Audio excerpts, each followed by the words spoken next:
Good evening and welcome to Stauffer Field in Edgerton, Ohio on Homecoming Night 2024 and also opening night in the GMC. Glad to have you with us here tonight as we get set for a matchup of a pair of 2-1 teams on the season. We have seen both of them as well. Mike has seen Edgerton twice and me seeing them once, and we both saw Antwerp back in week 2. It's the Edgerton Bulldogs against the Antwerp Archers.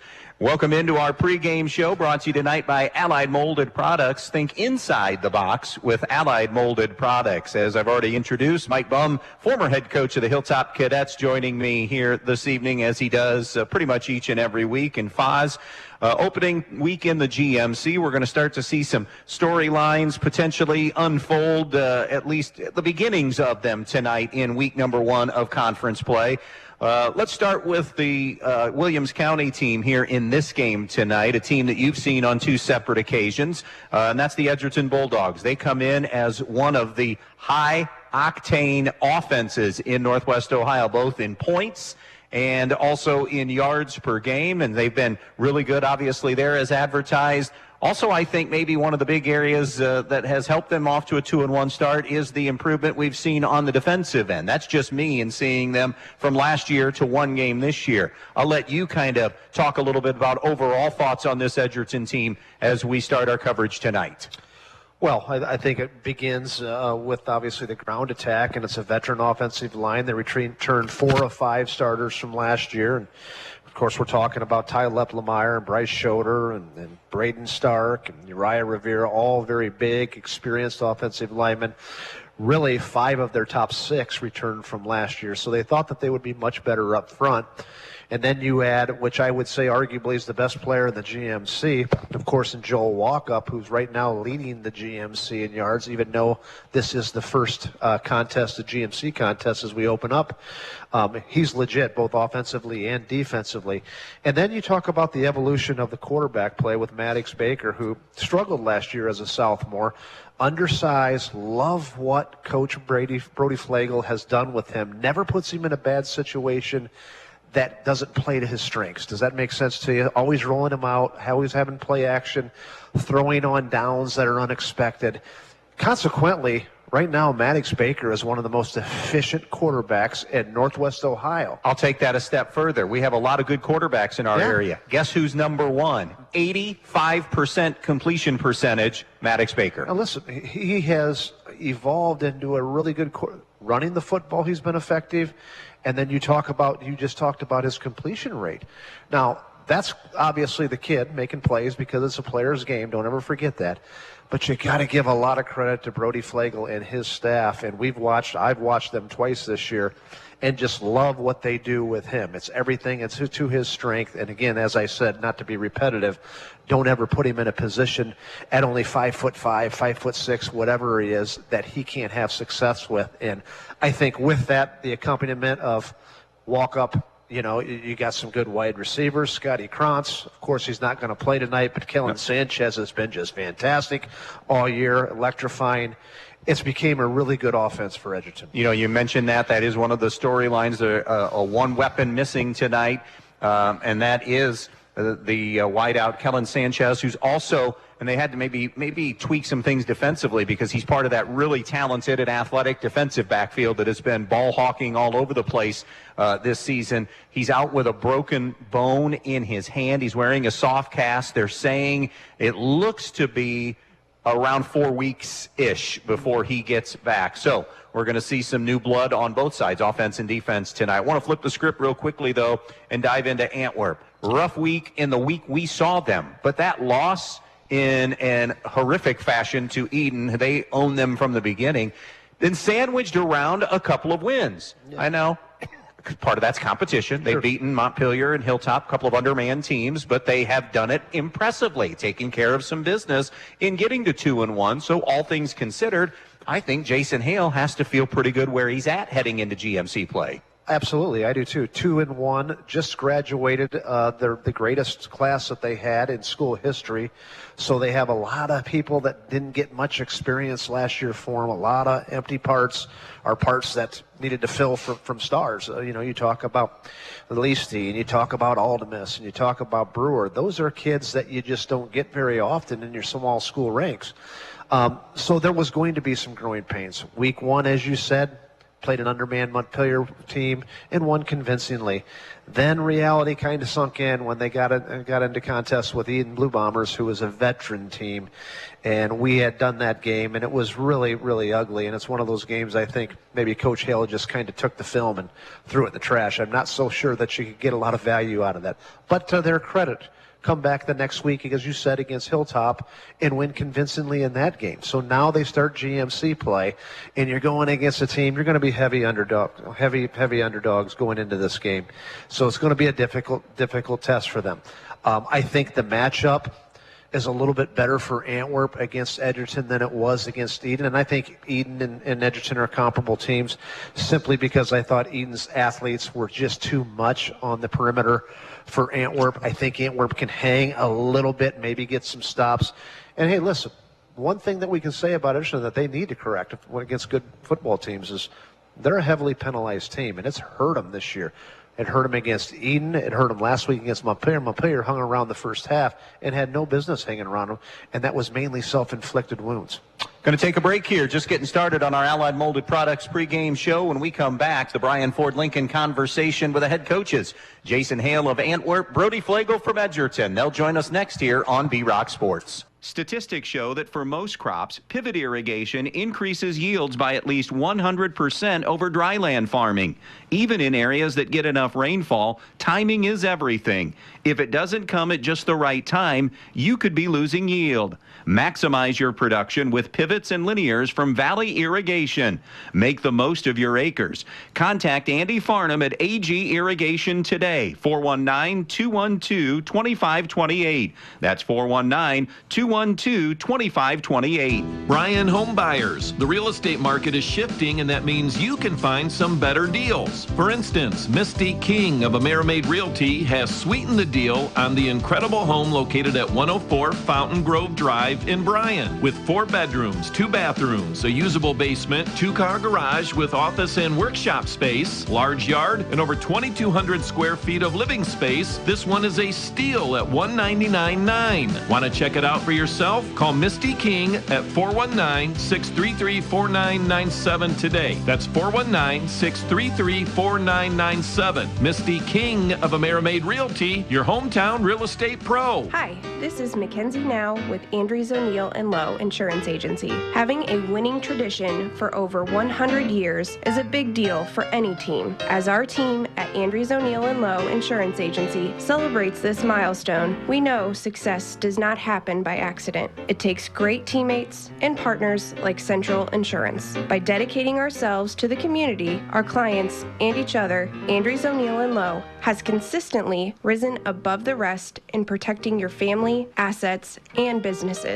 Thank you to all who have played a role in this 100-year journey. Learn more at andrewsoneillandlowe.com.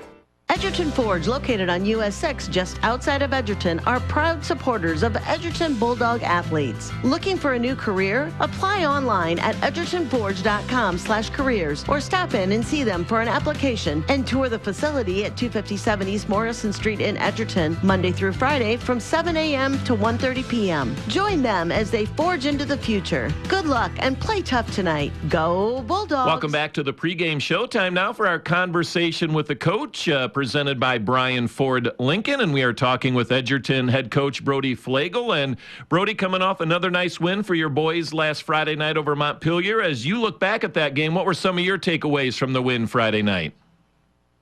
I thought we did a great job in all 3 phases of the game, offensively, defensively, and special teams. We started a little bit slow there. Montpelier had a nice game plan in place where they were using the clock. They were running the ball. They were throwing short to keep the clock moving. So I thought that was a really nice game plan out of Coach Robinson. But we were able to get going on the offensive end early. Got a couple stops on defense, which catapulted our offense and special teams. It was a complete game. So happy for our guys. And now we're we're on to week 4. You know, Brody, where you were week 1 to where you are heading into week 4, have you been happy with the improvement that you've seen from the boys right now?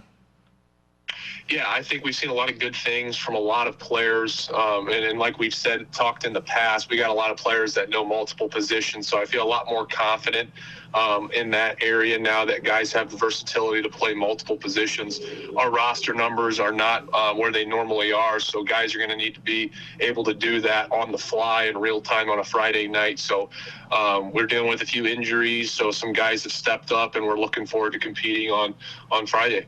You know, Brody, we talked about this last week. Do you get the sense the kids are getting more comfortable in their roles and what you expect from them in those roles?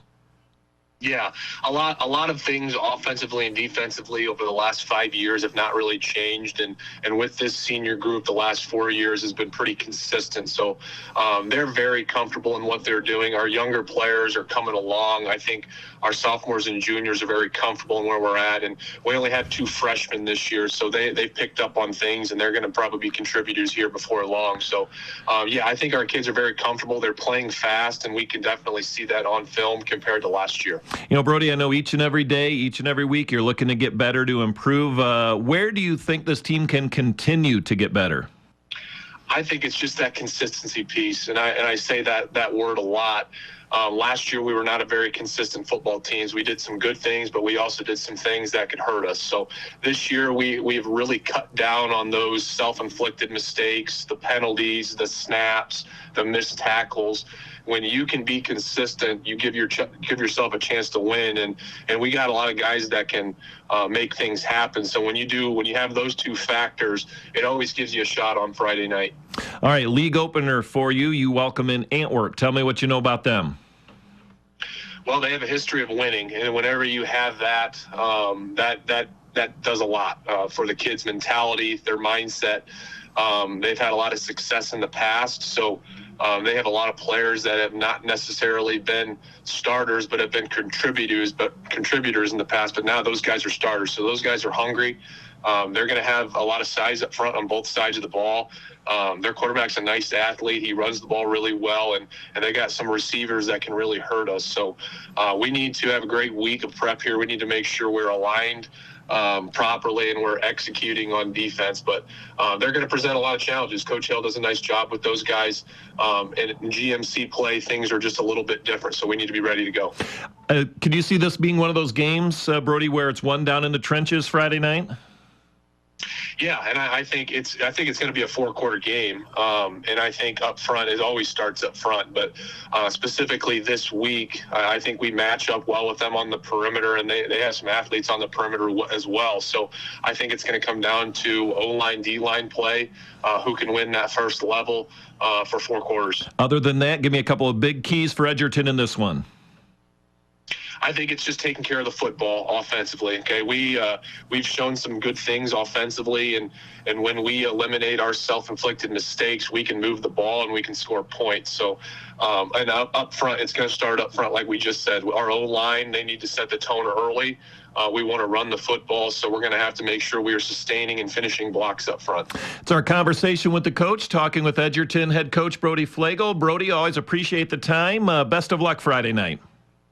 Hey, thanks for the coverage. Appreciate it. Stay with us. More on the pregame show when we come back. Downtown Bryan, Ohio has become quite the shopping destination in the past few years, thanks in part to Elian's Boutique, the Maddox Men's Emporium, and Faith and Grace Baby Boutique. These incredible stores offer something for everyone, featuring men's and women's apparel, newborn and kids apparel, maternity wear, specialty foods and drinks, barware, jewelry and accessories, giftable items, and much, much more. They're located on the east side of the square in downtown Bryan and open weekdays 10 to 6 and Saturdays 10 to 3. So come to downtown Bryan, Ohio and visit the Elian's family of stores for all your shopping needs. Are you ready to tackle your next projects with the best equipment in town? Then look no further than Black Swamp Equipment, serving Bryan, Archbold, and Defiance. Right now, we have incredible deals on Steel chainsaws. Whether you're a seasoned pro or a weekend warrior, Steel has you covered. And that's not all. Need to chip or split that wood? We've got you covered with wood chipper and wood splitter rentals too. But wait, there's more. Our Milwaukee tool sale is happening now. Upgrade your tool kit with top quality Milwaukee Milwaukee tools at unbeatable prices. Stop in or give us a call to discover everything that's on sale. Black Swamp Equipment. Locations in Bryan, Archbold, and Defiance. The team at the Antwerp Exchange Bank would like to wish the Antwerp Archers and all the other teams in today's games good luck as they battle for a win. The Antwerp Exchange Bank is your headquarters for all your banking needs. Serving Antwerp and the surrounding areas faithfully, Antwerp Exchange Bank is a proud member of the community. Stop in today. We'd love to help. And again, good luck to the Antwerp Archers from Antwerp Exchange Bank. Are you in the market for high-quality appliances and furniture? Look no further than Direct Link Appliance and Furniture. We have a wide selection of Whirlpool, Maytag, and KitchenAid appliances, as well as service on all makes and models. Direct Link also carries Ashley Furniture and Jameson mattresses. And new to the store, Molecule mattresses, made right in Auburn, Indiana. Don't miss out on unbeatable prices and top-notch service on everything you need to turn your house into a home. Visit Direct Link Appliance and Furniture in Bryan today. As we continue on with our pregame show, we continue on with our conversation with the coach presented by Brian Ford Lincoln, and we are talking with Antwerp head coach Jason Hale. And, well, Jason, kids back on track Friday night with a win. As you look back at last Friday night's game, what were some of your takeaways from that? I thought our kids played really hard last Friday. It was a battle in the first quarter. Hilltop came out ready to play, and our guys matched that intensity, and I was very happy with our performance to sustain our effort and finish the 4 quarters, and we were able to pull away and finish a good win. So it was a good team win and gets us rolling into GMC play.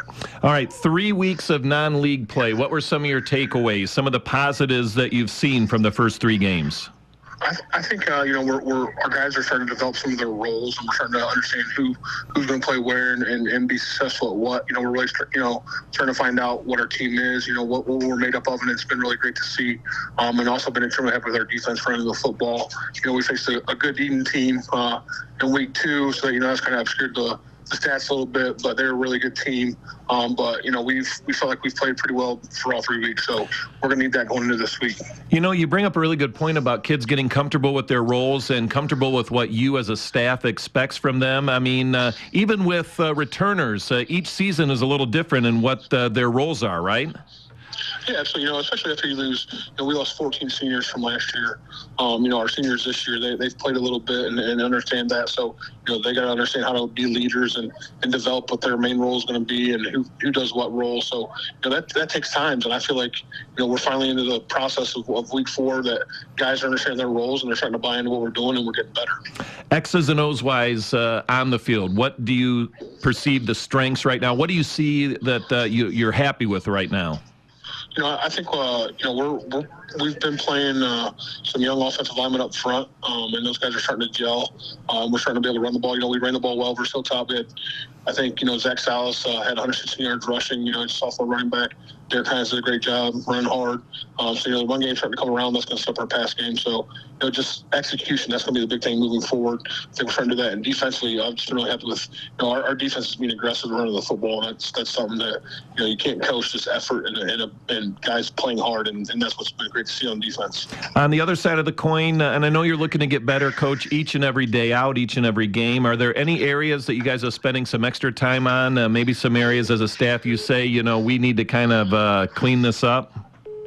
Yeah, I think, as you move in, to GMC play, it's all 3 phases are very important: offense, defense, special teams. So, we've really been focused on special teams, because we felt like last year in some chances, especially the conference game we lost last year, we didn't do a great job of field position. So we've really been focusing on, special teams and making that emphasis this week and really focus on that because, there's a lot of hidden yardages that people don't think about with punt and kick return and kickoff and all that. So that hidden yardage adds up. So we've got to make sure that we're sharp and crisp with our special teams and be ready to go. So because we know Edgerton's going to be ready to go, and we got to match that intensity for this week. You mentioned league opener on the road at Edgerton. Give me a scouting report on the Bulldogs. Coach Flagle's done a great job. They're much improved this year. They're a hard-nosed team, obviously led by, number 12 running back and linebacker Joel Walkup's a great player. I think they're pretty, they know their identity. They're going to come out there and run the ball. They want to get downhill, and they're good at what they do. They're physical, they're big. And, defensively, they're aggressive. They play a very aggressive defense, and they're going to make you, line up and beat them. So we're going to have to be able to do that. And, we're excited for that challenge, and we think there's some things we can take advantage of. But, we're going to be going up there and first conference play, be ready to play. How important is it, Coach, to get off to a good start, maybe have some success early in the game? Yeah, that's going to be huge for us. That's what we talked about. It's been the main emphasis this week. We started kind of slow at them, and it's been things where, I think if we can start fast, you look back at, week 2 for Edgerton, we throw an 80-yard touchdown that gets called back on a penalty. And, that could be a whole different ballgame if we get that thing rolling. But, we had some, we also had the penalty and then, kind of deflated us a little bit. So we got to get off to a great start, and that just gets us rolling with our mentality and our physicality as well. So looking forward to that. It's our conversation with the coach, talking with Antwerp head coach Jason Hale, presented by Brian Ford Lincoln. Jason, always appreciate the time. Enjoy the conversations. Good luck in the game tonight. Thanks, I appreciate it. Stay with us. More in our pregame when we come back. The more your life changes, the more your insurance needs change. See Danielle Van Atta of Danielle Van Atta Agency today. She can conduct a free personal insurance review to help you determine how much and what type of coverage is right for you, with no costly gaps or overlaps. Interested? Phone Danielle Van Atta today at 419-636-0408. The Antwerp Athletic Boosters would like everyone to know how proud they are of the Antwerp Archers athletic teams, both the girls and the boys. They always work very hard, putting their heart into every game they play. The Antwerp Athletic Boosters will always be proud of them and will always support them. Good luck to all the players in today's game from the Antwerp Athletic Boosters, proud supporters of all the Antwerp athletics. Get to Donaldson's Ace Hardware on North Union Street in Bryan and pick up your gallon of paint to finish those outdoor projects while the weather is still nice. Find the newest colors that are trending for 2024 and the best paint on the market. Clark & Kensington. Clark & Kensington paint should be your paint of choice. With excellent coverage, washability, and a lifetime warranty, Clark & Kensington paint with the primer built right in is the only paint you'll ever buy. And Donaldson's Ace Hardware on North Union Street in Bryan is the place to help. Ace, the helpful place. Camco Industries, with facilities located in West Unity, Ohio and Morenci, Michigan, has openings on all 3 shifts for production and assembly operators. We manufacture interior plastic products for the automotive industry. As an operator, you will be required to visually inspect, trim, assemble, and pack parts, as well as label containers. You must be able to pass an entry-level test and a substance abuse test. Camco also has openings for shipping associates, material handlers, and production leads. Camco offers a complete benefit package. If you would like to join our team, please complete an application online at www.kumi-na.com or in person at Camco, 1001 East Jackson Street, West Unity, Ohio, Monday through Friday from 8 a.m. to 4:30 p.m. All rehires will be considered for employment. Andy Brigle, Mike Bumb back out here in Edgerton, Ohio. Just a gorgeous night, homecoming night tonight here in Edgerton, and a beautiful night for high school football. Mike Bumb, let's go to your keys tonight. Antwerp, the big road dog. How do they grab one on the road tonight over Edgerton? Well, something very elementary that they struggled against Eden is just getting the snaps off first. Now, I know you're going to say, hey, that can't be a key. Well, really it can. They had 8 bad snaps between the quarterback and center exchanged against Eden. Some of those were lost to Eden, but nonetheless, it all accounted for negative plays. So got to get positive plays. And with that, Andy, positive yards on first down. You cannot put yourself in second down and long against Edgerton. Edgerton's notorious for sending blitzes. I don't think Antwerp's is good enough to pick up pressure blitzes against Edgerton, so they're going to have to get ahead of the change, get themselves into second down and short yardage situations. All right, how about for Brody Flagel and his dogs tonight here on their homecoming night? What's been the one thing that Edgerton has struggled with this year? It's been self-inflicted wounds, penalties, and more penalties. They've got to clean that up. Against Eden, it hurt them significantly. Against Montpelier, even though they won that game with relative ease, Montpelier hung around because of the penalties and self-inflicted wounds. So if they play clean football, they are the heavy favorite. They're going to win, and they're going to win comfortably unless they turn the ball over and have self-inflicted wounds with penalties. That'll do it for our pregame show tonight, being brought to you by Allied Molded Products. Think inside the box at Allied Molded Products. We've already hit on a couple of things tonight in terms of what Edgerton brings to the table. Joel Walkup, the leading rusher in the GMC with 440 yards. Maddox Baker, the number 3 passer. This is in terms of yardage at 581 yards, but we mentioned 85% completion percentage. Scotty Kranz, Corey Herman, Kellen Sanchez among those in leaders in receptions. Jackson Jones and Taven Scholl for Antwerp among those in leaders for receptions as well. Edgerton 2-1, Antwerp 2-1. Edgerton wins over Hilltop and Montpelier. Same for Antwerp and over Hilltop and Montpelier. The Antwerp lost to Eden. The Edgerton lost to Eden. So a lot of similarities here coming into this one tonight. Our officials working the game. The referee is Scott Armory. The umpire is Austin Herman. The line judge is Anthony Adams. The head linesman is Jason Olmacher. And Andrew Quigley is the back judge. So we're getting close to the kickoff for tonight. Mike Bumb, if you will indulge me and our listeners will indulge me for just a moment. I did want to make sure that I got this in. Our family, my wife's family, but my family extended, lost a very, very important member, the patriarch really of that family, passed away yesterday. And one of our number 1 listeners, along with your mom and dad, it was Don and Luella Rocky, who are grandparents to my wife and her 2 amazing sisters, and passed away yesterday. And just want to send thoughts and prayers out. Just a wonderful man. He welcomed me in, and Luella welcomed me into this family some 15 years ago.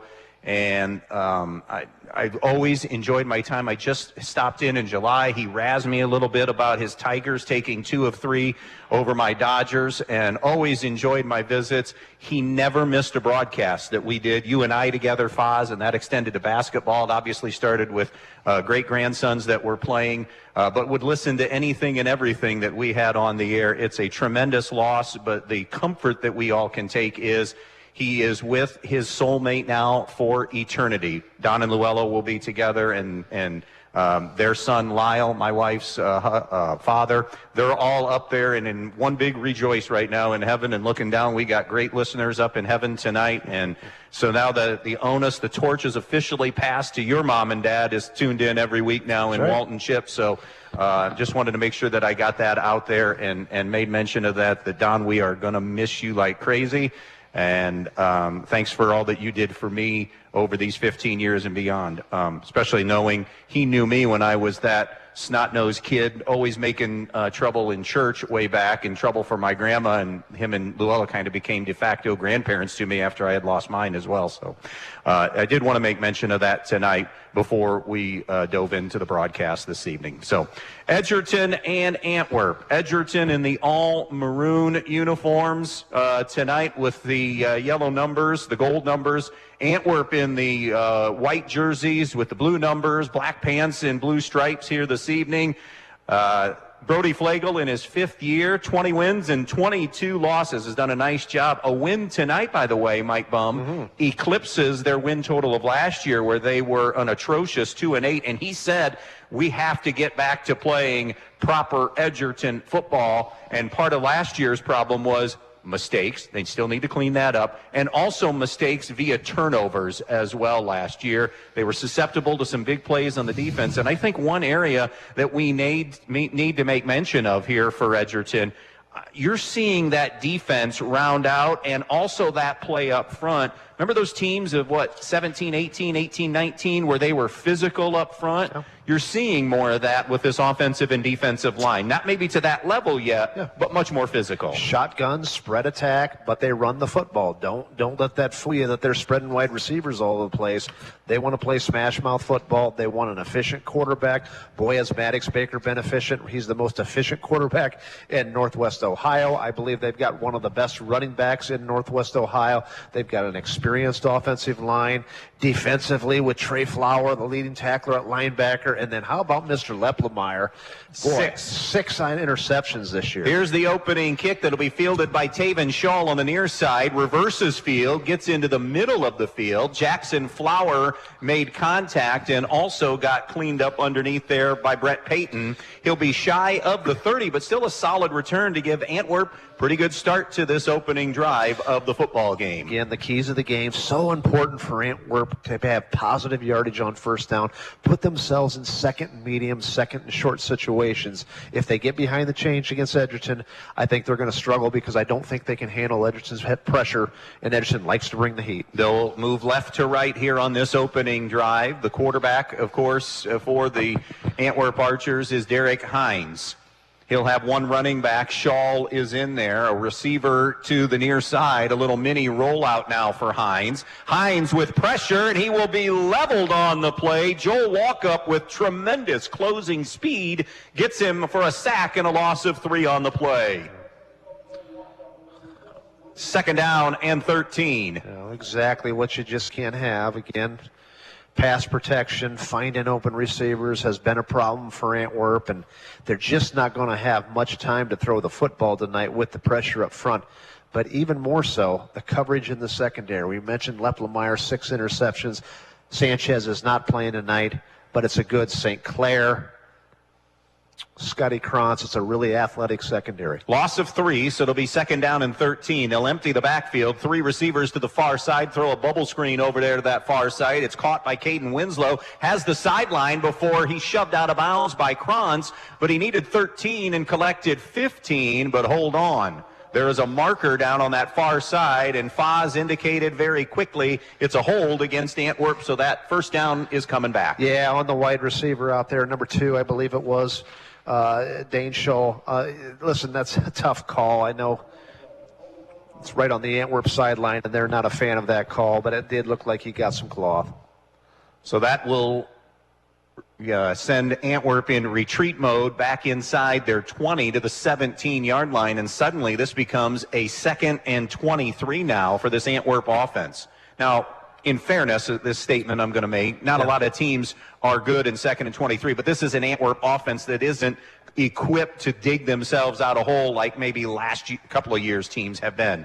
Here's an inside handoff, and it'll be Shaw who will pound out to maybe the 20. He'll get 3 on the carry. He'll be brought down defensively by Evan Stark, but still a 3rd and long coming up here for Antwerp. It'll be 3rd and let's call it 19 for the Archers at their own 21-yard line.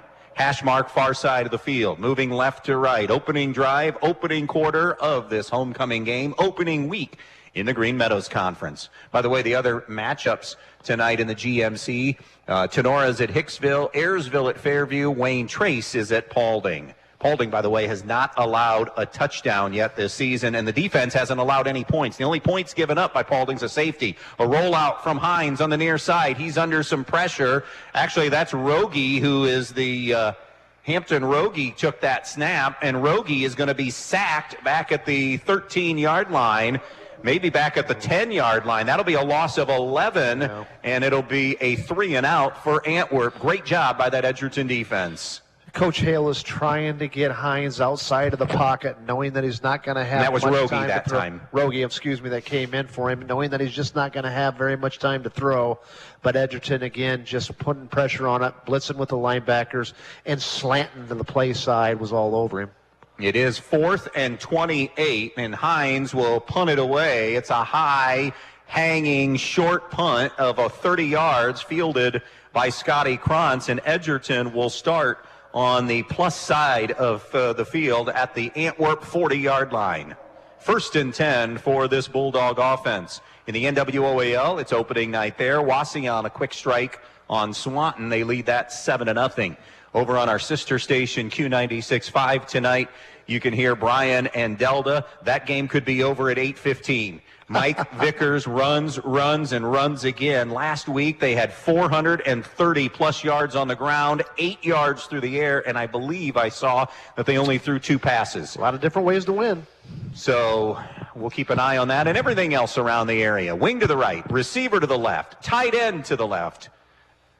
One running back walk-up. Baker in the shotgun. The give is to walk up. Stutter step move in the hole. Sidesteps another guy and is going to be wrestled down at about the 37-yard line. Stop is made for Antwerp by Jared Traxler, a 6-foot, 250-pound D lineman. It's a run of about 4 on the play to the 37, and it'll be 2nd down and 6. That was a real nice play by Traxler that time, taking on the initial block, shrugging the block, and then making the play on Joe Walkup.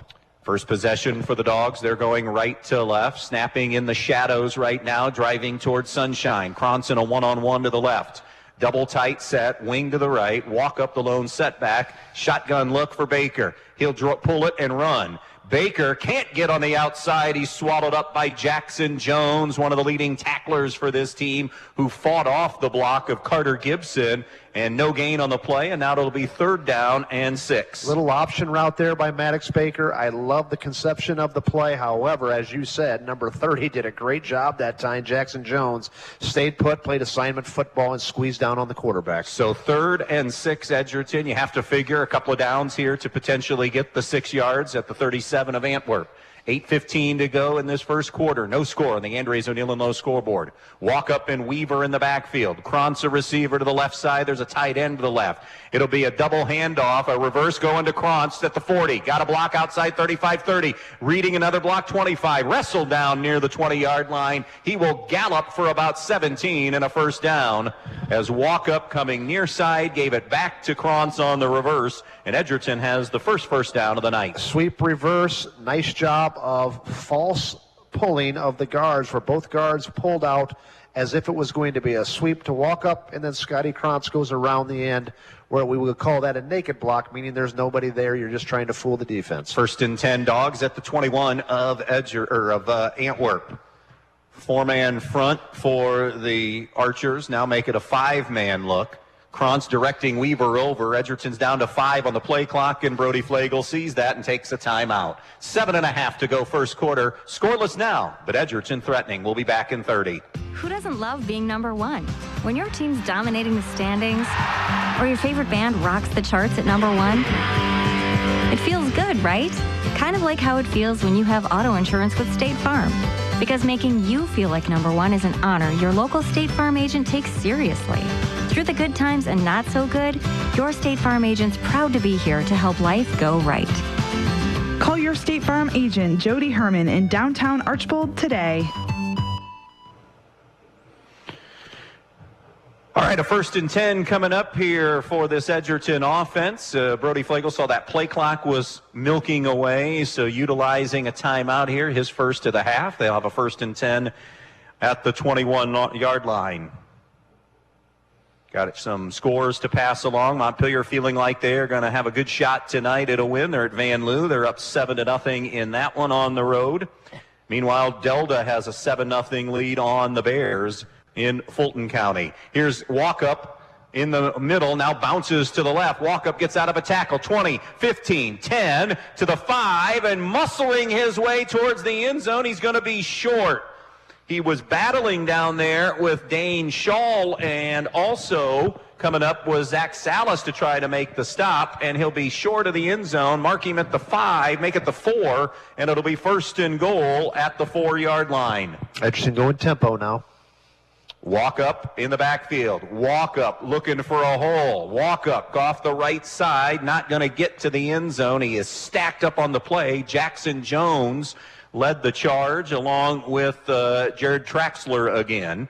Got maybe a yard on the play. It'll be 2nd and goal at the 3. Physically up front, the offensive line versus the defensive line for Antwerp. I understand we've only had 5-6 plays so far, but Antwerp's competing. Even that last play with Walk Up, that was bottled up there in the middle, and he just bounced it out and made an individual play. Baker has Walk Up on his left hip, receiver both ways, double tight set on this 2nd and goal at the 3. Krantz comes in motion. They'll give it to him on a jet sweep. A cutback by Krantz, and he runs right into the waiting arms of Marcelo Cruz, a 5'10", 200-pound linebacker who was skating down the line of scrimmage. That's a loss on the play back to the 5, and it'll be 3rd and goal. And really well played by Marcelo Cruz that time. Antwerp did a nice job collectively stringing the play out on the long reverse, or jet sweep, I guess more accurately put.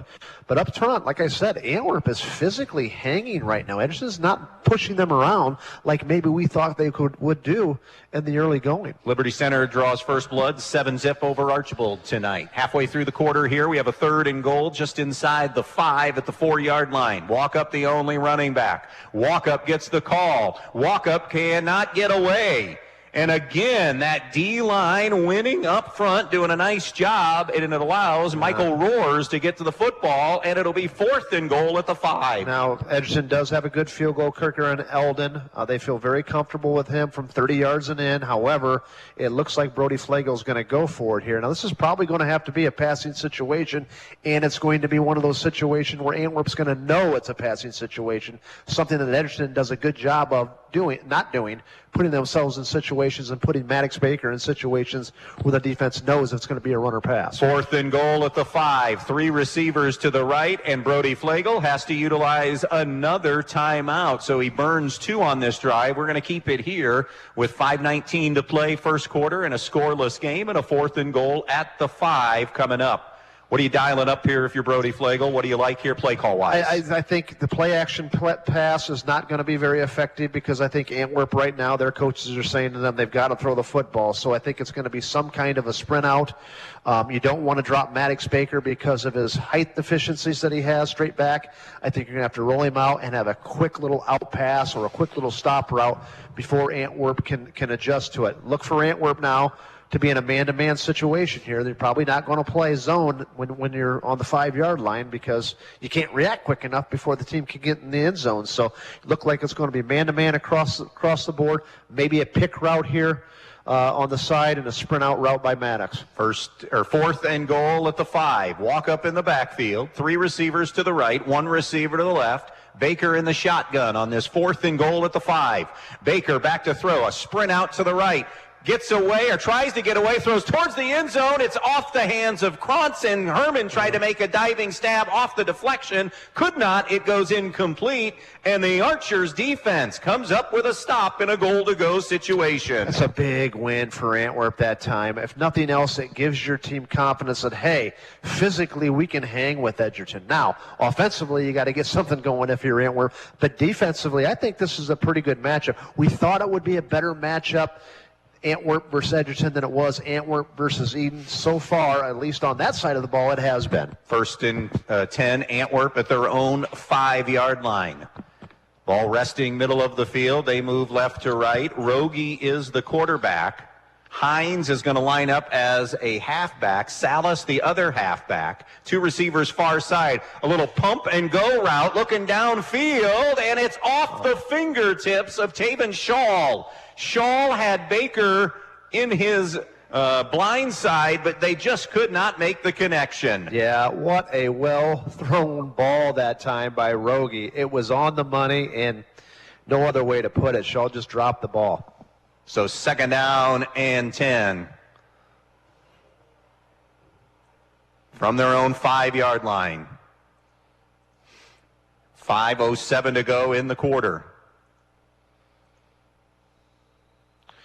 And that was just a quick little one-step drop that time by Rogie, so the pressure did not get to him, and just a simple go route there to Shaw. And the Archers have spent a timeout, so we'll take one with them. No score. 5:07 left, opening quarter. GMC opening night on B-Rock Sports. You work hard for your money. That's why we see to it that your money works hard for you, not someone else. At Midwest Community Federal Credit Union, our earnings belong to our members and go right back to work for you, from better rates to lower fees. We've got the products and people to help you build a more fantastic future every step of the way. Join 14,000 other people just like you who want to do more with their money. Imagine a different possibility at Midwest Community Federal Credit Union. Andy Brigle, Mike Bumb back out here at Stauffer Field in Edgerton, Ohio. 5:07 left in this opening quarter. A scoreless game. Edgerton had a 1st and goal and could not punch it home. Antwerp stiffened defensively, did a great job on that end. Now the Archers a 2nd and 10 at their own 5-yard line. By the way, a quarter and 5 minutes. Edgerton with 1 timeout remaining and Antwerp with 2. Hines back at quarterback as the rotation continues. Hines on the give to Salas on the inside. Salas is going to be wrestled down on the play by Jackson Flower and Joel Walkup, but it's a run out to the 13, a little breathing room, and now it'll be a 3rd and 2 coming up for this Antwerp offense. Yeah, we really like Salas in that game against Eden. Very shifty, low to the ground, running back, good power. That time they found a nice little crease there and accelerated. Coverage tonight also brought to you by Yarger Flegel Investments. Your financial future starts with Yarger Flegel. Phone 419-298-2000. Hines, the quarterback. Salas, the running back. Trips bunch to the right. One receiver all the way wide to the left, like a yard away from the sideline.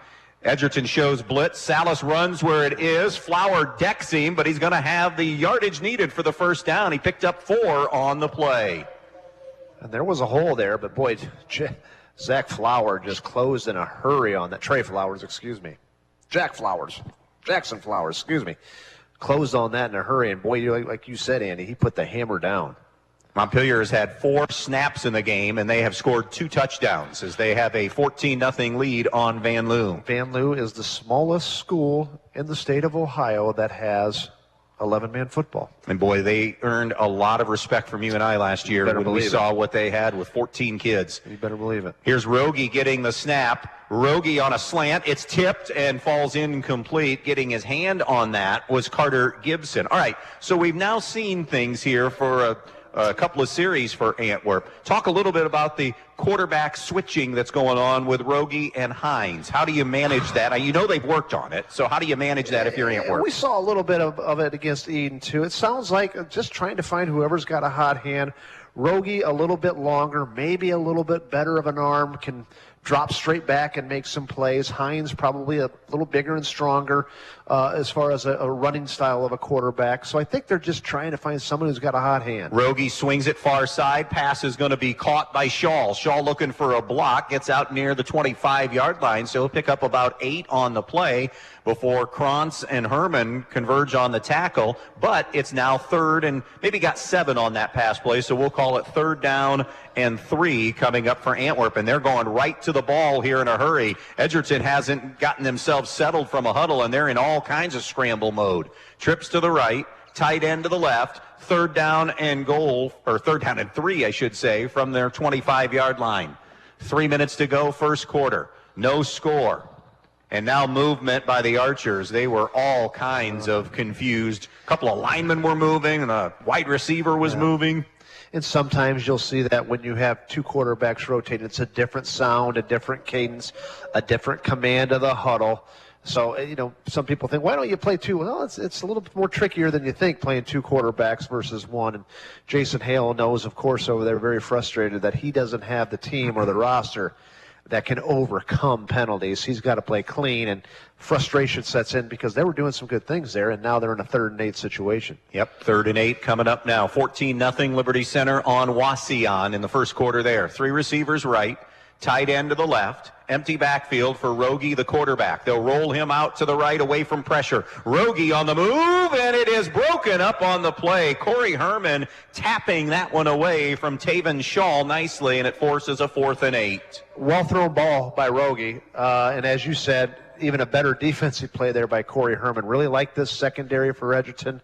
Again, Herman, Sinclair, Sanchez not in the game tonight. Scotty Krantz, very athletic.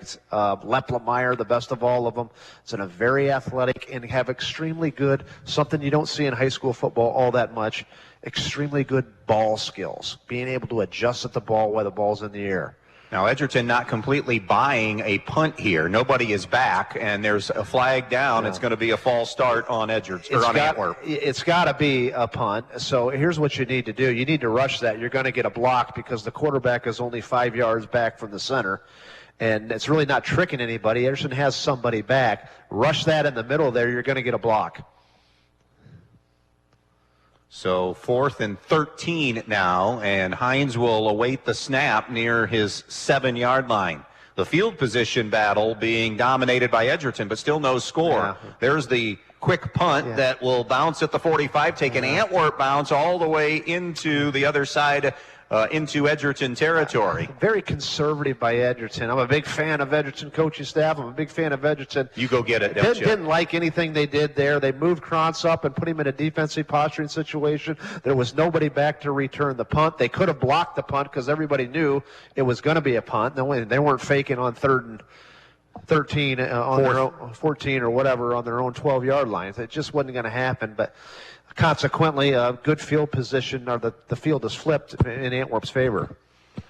So it goes to the 46-yard line is where the punt rolls out of bounds. Their own 46. 3 receivers to the left, 1 receiver to the right. Baker has walk up in the backfield. They'll throw a little screen to Krantz near side. 45, 50. Fighting off the block is Taven Shaw to knock him out of bounds in Antwerp territory near the 47-yard line. So there'll be a gain of 7, and it'll be 2nd down and 3, and Edgerton quickly going to get on the ball. You'll see that with Edgerton when they have positive plays. By that I mean 5 or more yards. They go quick tempo. 2.5 to play in the first quarter. No score in this one. 2-by-2 look. Inside handoff goes to Walkup. Walkup is going to be brought down on the play at about the 43-yard line. Grabbing hold for dear life was Taven Shaw. Kane Hines was there as well. It's a gain of about 5, and it'll move the sticks. 1st and 10 at the 43 of Antwerp. Been tough sledding for Joe Walkup so far. 5 carries, 21 yards. Trips to the right, 1 receiver to the left. New running back in the backfield. Brett Payton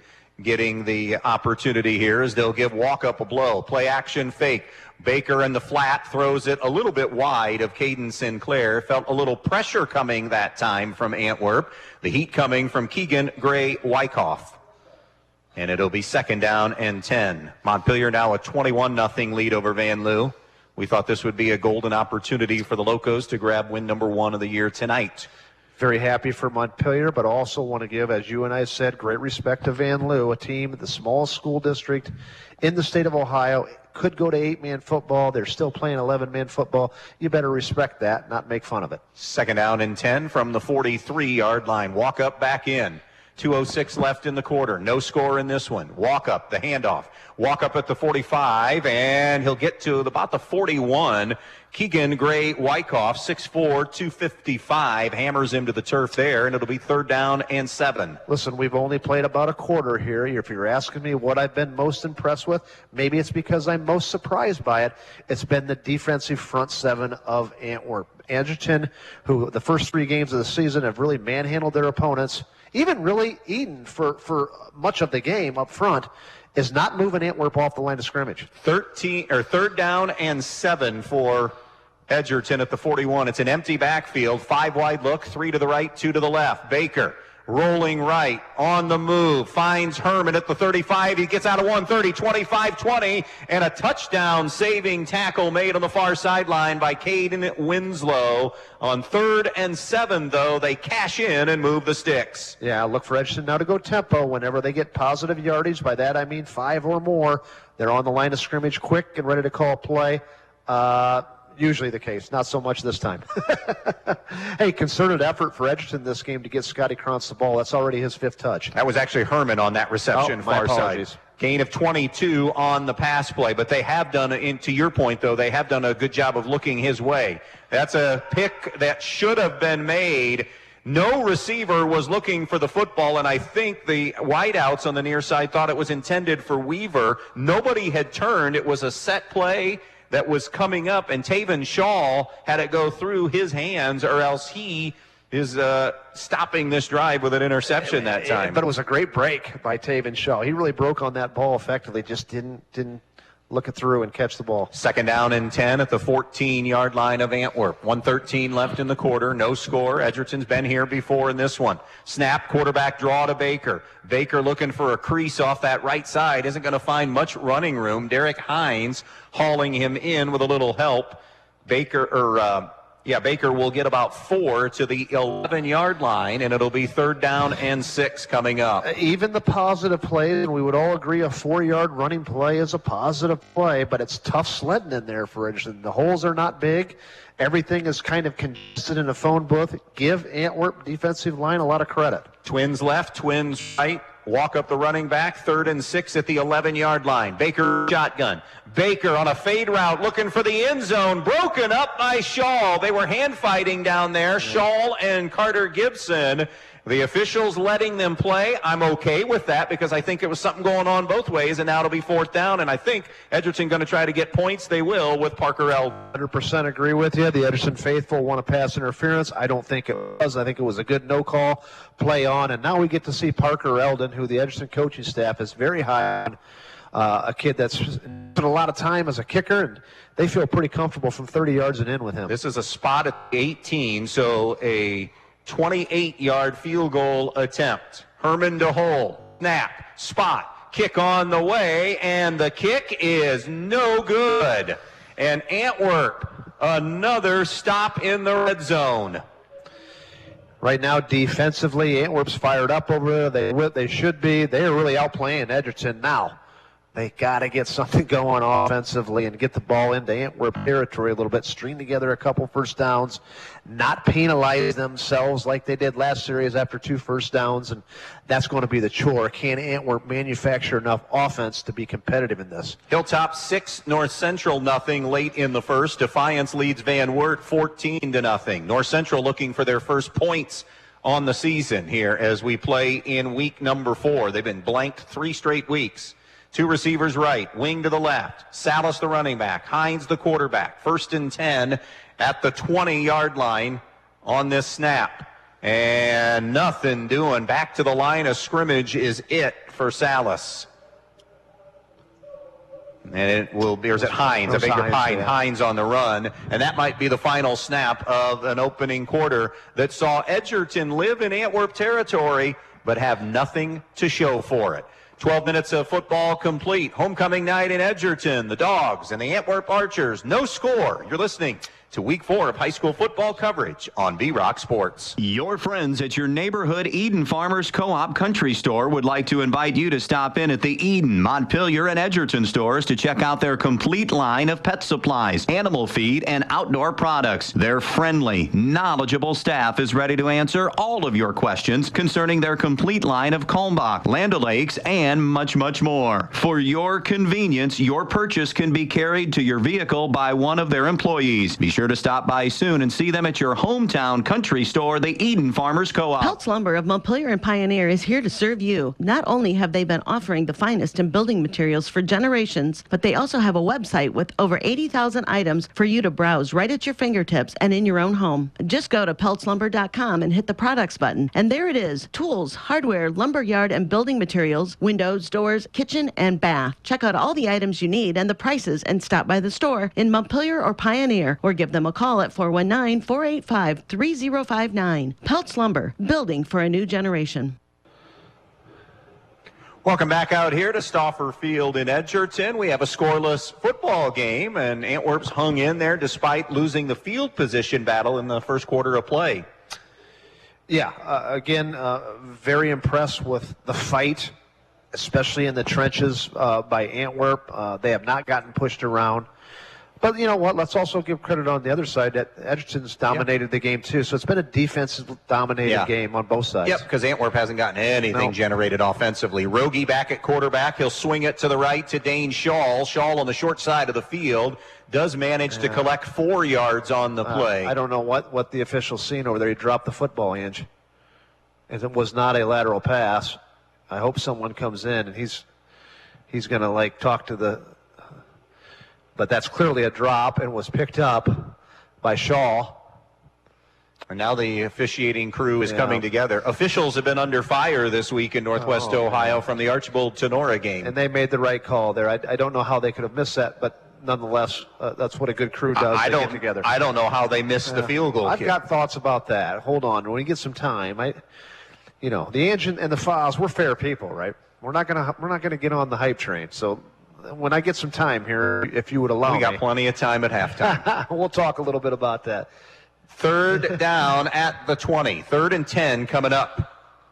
Can they keep something going? Rogie hands to Hines, and Hines is going to throw. He's got a man wide open down the field. It's Shaw. It's underthrown, but Shaw makes the grab. Shaw down at the 47. I love that play conception right there that just got 32 yards and a first down. A double pass. It was a long handoff, stringing it out to the sidelines.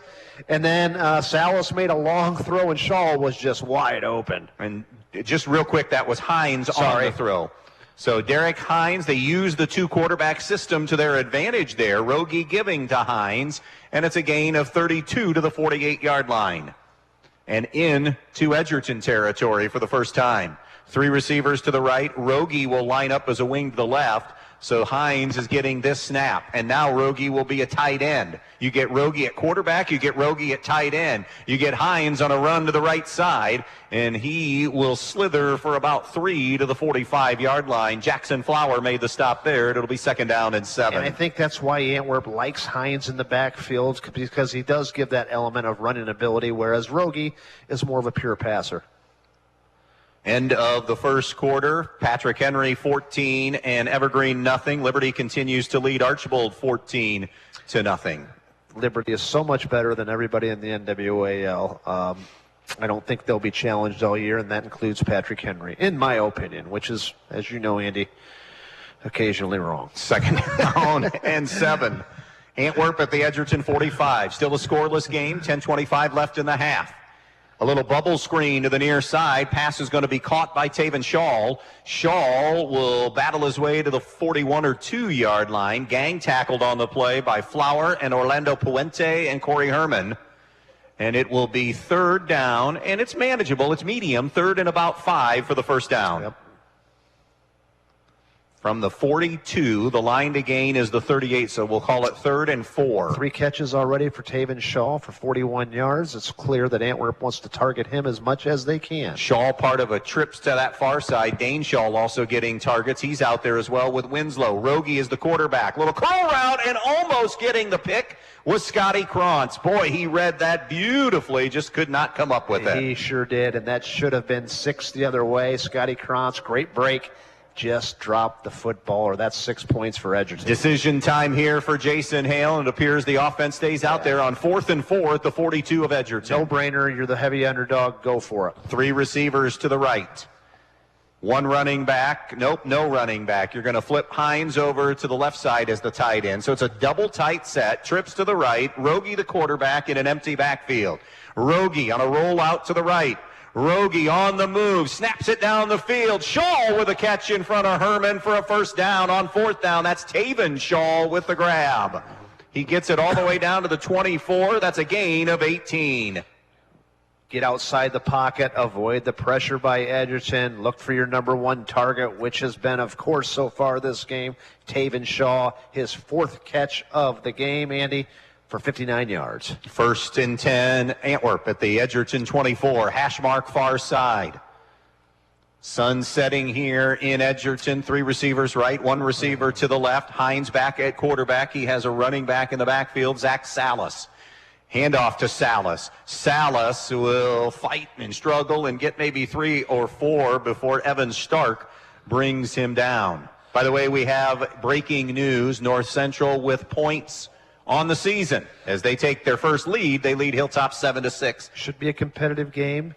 I think this is the first week that North Central has had their full roster able to play, so should be a competitive game. Like what Antwerp's doing here, taking some time off the clock, running the football a little bit here. Do you know what coach's most hated week in their football schedule is, Angie?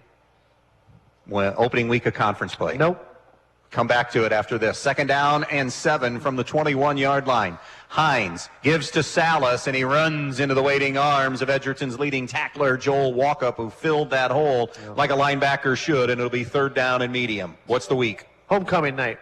Yeah. What's tonight here in Edgerton? Yeah, good call. Yeah, it's always a sluggish start. Stuff off the field you have to deal with. You're just not in your normal routine. You're thinking about other things, going to the dance. And do they still have dances? I don't know.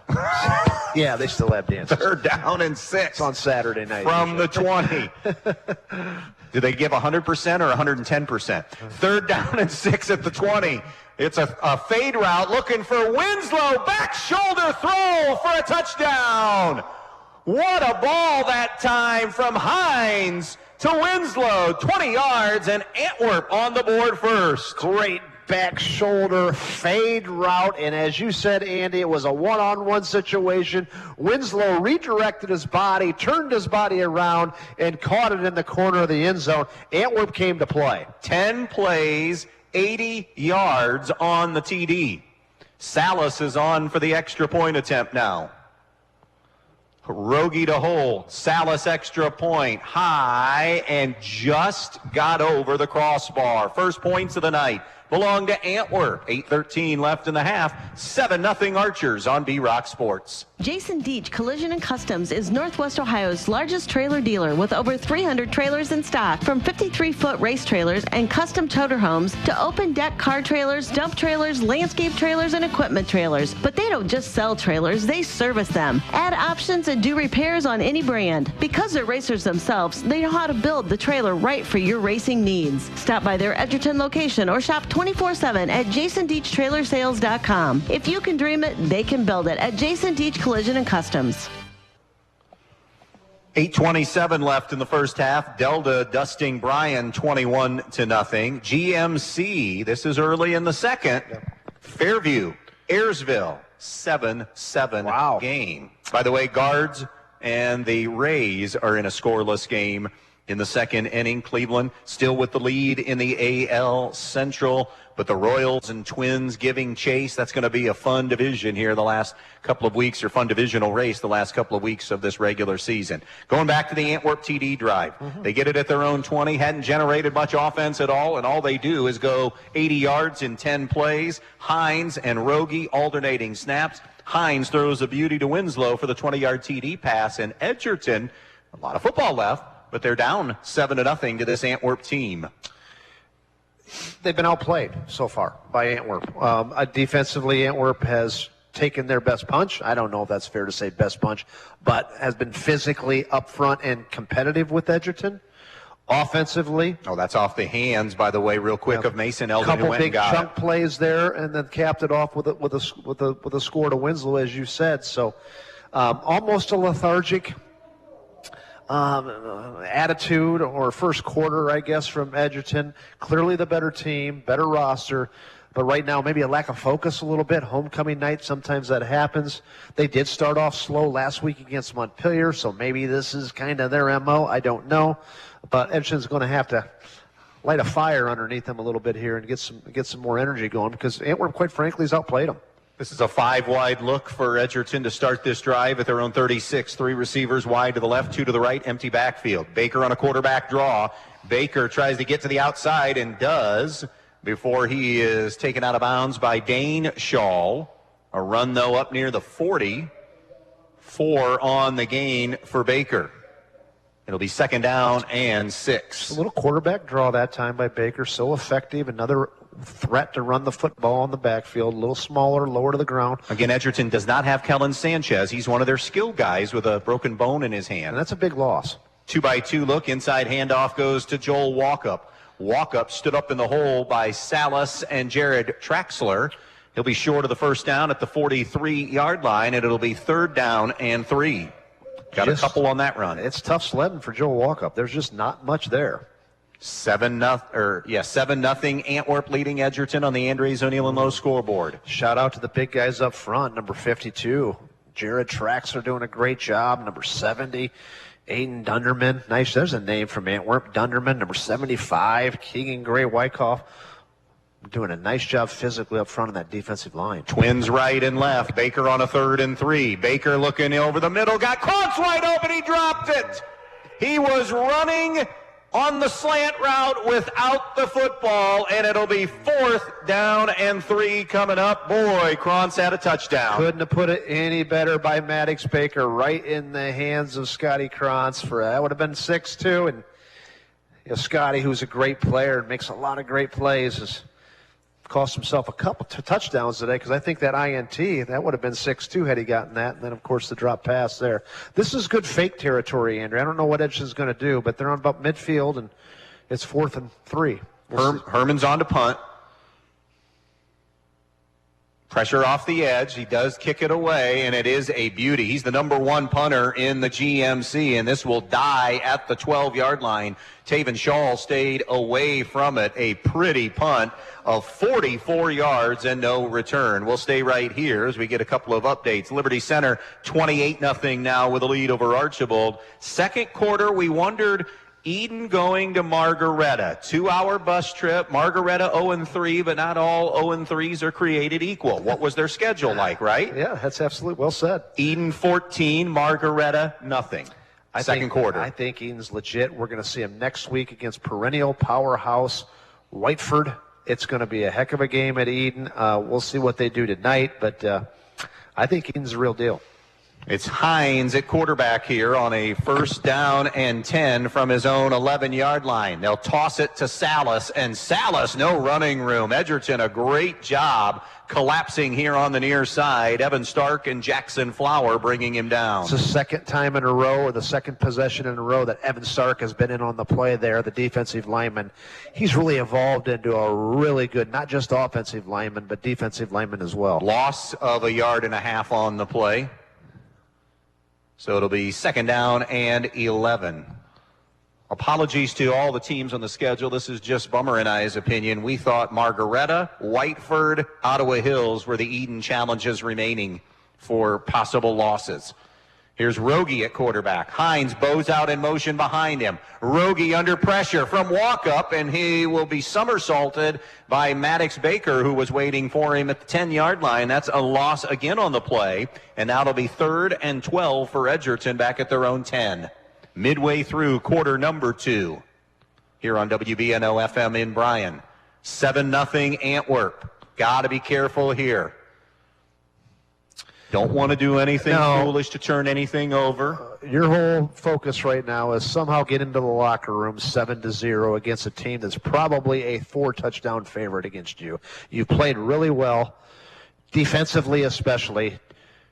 Don't do anything stupid here. Punt the ball, send your defense out, and hopefully you can get a spot. Here's the problem with that. Timeout, by the way. Yeah, Edgerton's going to have good field position if they get off the field here on 3rd and 11. So 5:47 left here in this first half. We're going to stay right here. Antwerp with a 7-0 lead on a Hines to Winslow 20-yard TD pass that capped an 80-yard drive. Now they have a 3rd and 13 from their own 10-yard line coming up here for this next snap on homecoming night. So GMC is starting play tonight. So is the NWOAL this evening. Keeping an eye on those games. Our coverage tonight is also brought to you by Yarger Flegel Investments. Let the Yarger Flegel team create investment strategy tailored to you. Tom, Lynn, or Shelley can help you today. Schedule a free consultation at 419-298-2000. Now, each team left with just one timeout here in this first half. 3rd and long for the Archers. Salah stays in the backfield. Hines will come back there, so there's a halfback on either side. Rogie's the quarterback, but with Hines standing there, you could see a direct snap to him too. So just got to follow the ball. Penalty marker down on the snap to Rogie, and Antwerp moved too quick. That's going to move them back to about the 3-yard line, their own 3-yard line, and 3rd down and 16. Tough task here. I think a couple things.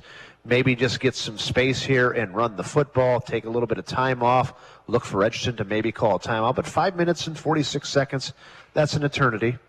Or maybe do a 50-50 ball, meaning a fade route where it's a one-on-one play, and hopefully your receiver can somehow grab it and get the first down and keep the clock and the sticks moving. 3rd and 17 from their own 5-yard line. Rogie with the snap from his end zone. Flush to the right. Rogie on the move, fires it, and a sliding grab is made, but the defense kept everything in front of them. Shaw with a grab up near the 17-yard line. Still going to be about 6-7 yards shy of the first down. Yeah. It'll be 4th and 5 coming up. Nice throw by Rogie. Nice catch by Shaw. By the way, Shaw's already got 5 catches for 69 yards. Paulding 14, Wayne Trace nothing. Still, they have not allowed a defensive touchdown. Right here, we know Antwerp's punting the ball. Rush the middle, to put somebody back. And they get the punt away. They do, and it's going to roll. Listen, as you know, I'm a huge fan of I think Edgerton coaching staff is outstanding, second to none, and I love the team. But, boy, I think they're missing an opportunity on those obvious punt situations, and they're kind of covering every guy there. Put somebody back or rush the middle, you're going to get a block. But we move on. It's a punt to the 45-yard line, 34 yards on the punt, no return. And Edgerton shut out to this point. However, they remember their first two possessions, they were down in the red zone and came away empty. In fact, on that first possession, they had a first and goal at the 4. Antwerp up 7-0. 2-by-2 look with a running back next to Baker on a 1st and 10 at his own 45. Baker the snap, play action fake, looks down the middle, it's intercepted. He threw that one high for Krantz, picked off by Dane Shaw. Shaw will be slammed to the turf just shy of the 45-yard line by Jackson Flower, but the INT has Antwerp set up near midfield. Nice play that time by Shaw, number 2. His brother's having a heck of a good game, catching the ball. He decided to join the party and pick it off on the defensive side. And now with 4 minutes and 56 seconds, be interesting to see how Antwerp handles this. Do they take time off the clock and then punt it deep and go in 7-0? Or do they press the issue here and try to go down and score? I think in their situation, 7 points is not going to be enough to win this game. I think you got to be aggressive if you're Antwerp. Fairview leads Ayersville now 14-7. Defiance 21-7 lead on Van Wert in the WBL. 3 receivers to the right side of the formation. Hines to the left, and now the Archers are going to have to burn their final timeout. 4:56 left here in this first half of football. It's Antwerp 7, Edgerton nothing. It'll be a 1st and 10 Archers at their own 44 when we come back. United Oil in Ney supplies and delivers home heating oil, farm fuel, diesel, and propane for your home, farm, or business throughout Northwest Ohio with dependable service and competitive pricing. Order your propane or heating oil today for the cold winter ahead. Call 1-800-962-9839 or stop by United Oil in Ney, serving you with dependable service for over 70 years. It's United Oil. United Oil would like to wish all the athletes good luck in today's game. Andy Brigle, Mike Bumb back out here in Edgerton. Happy homecoming night to the Bulldogs, to the Bulldog Court, and everyone involved. Well done tonight in that area. So far, it's not been well done on the football field. It's Antwerp spoiling things here. 4:56 mark of the second quarter. They have a 7-0 lead. They have just turned Edgerton over, picking off Maddox Baker. Rogi's the quarterback. He'll bring a man in motion out of the trips formation to the right with a motion to the near side. Rogi on an out route down the field looking for Hines. Could not bring it in. Coverage from Krantz. 2nd down coming up. Nice velocity throwing the football, Rogi. His arm strength to me, Andy, looks like it's a little stronger than it was just 2 weeks ago. Yeah, I don't know if that's the case or not. Think about when the time we started to see Rogi, the game was basically over. It was.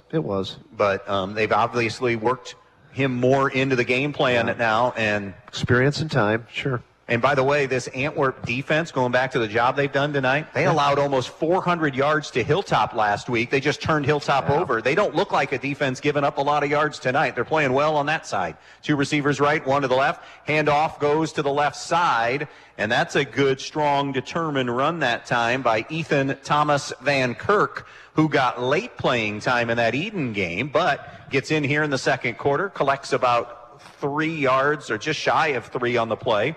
So we'll call it 3rd and a long 7 for Antwerp at their own 47. 7-0 Archers, 4:25 and rolling to play in the half. I think you're going to be surprised by not much offensive yardage by Antwerp, but it just has a weird feel to it, this game, doesn't it, Andy? Sure does. 2 receivers right, 1 receiver and a wing to the left. Thomas Van Kirk is in the backfield. The quarterback is going to be Hines. He's got an edge pressure. They had a perfect play call. The screen to Thomas Van Kirk. He's inside Edgerton territory. Herman and Baker bring him down at the 47-yard line. He is going to be close to the first down, but a little shy. And Evan Stark for Edgerton is still on the turf here for the Bulldogs. He's quickly climbing up to his feet. So what will Jason Hale do here? It is 4th and 2 from the 48-yard line of Edgerton. Yeah, it is a decision time here, and 3:56 is enough time for Antwerp to go down and score. But if you turn the ball over, we're just about right there at the 50-yard line. I punt it. You've played a really good first half. You're up 7. You have it at midfield. You can play some field position football here.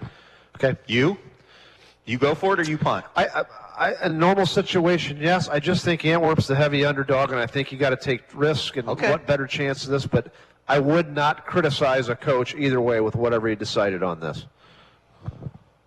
It looks as if they're going to go for it because Hines is the punter and he's under center.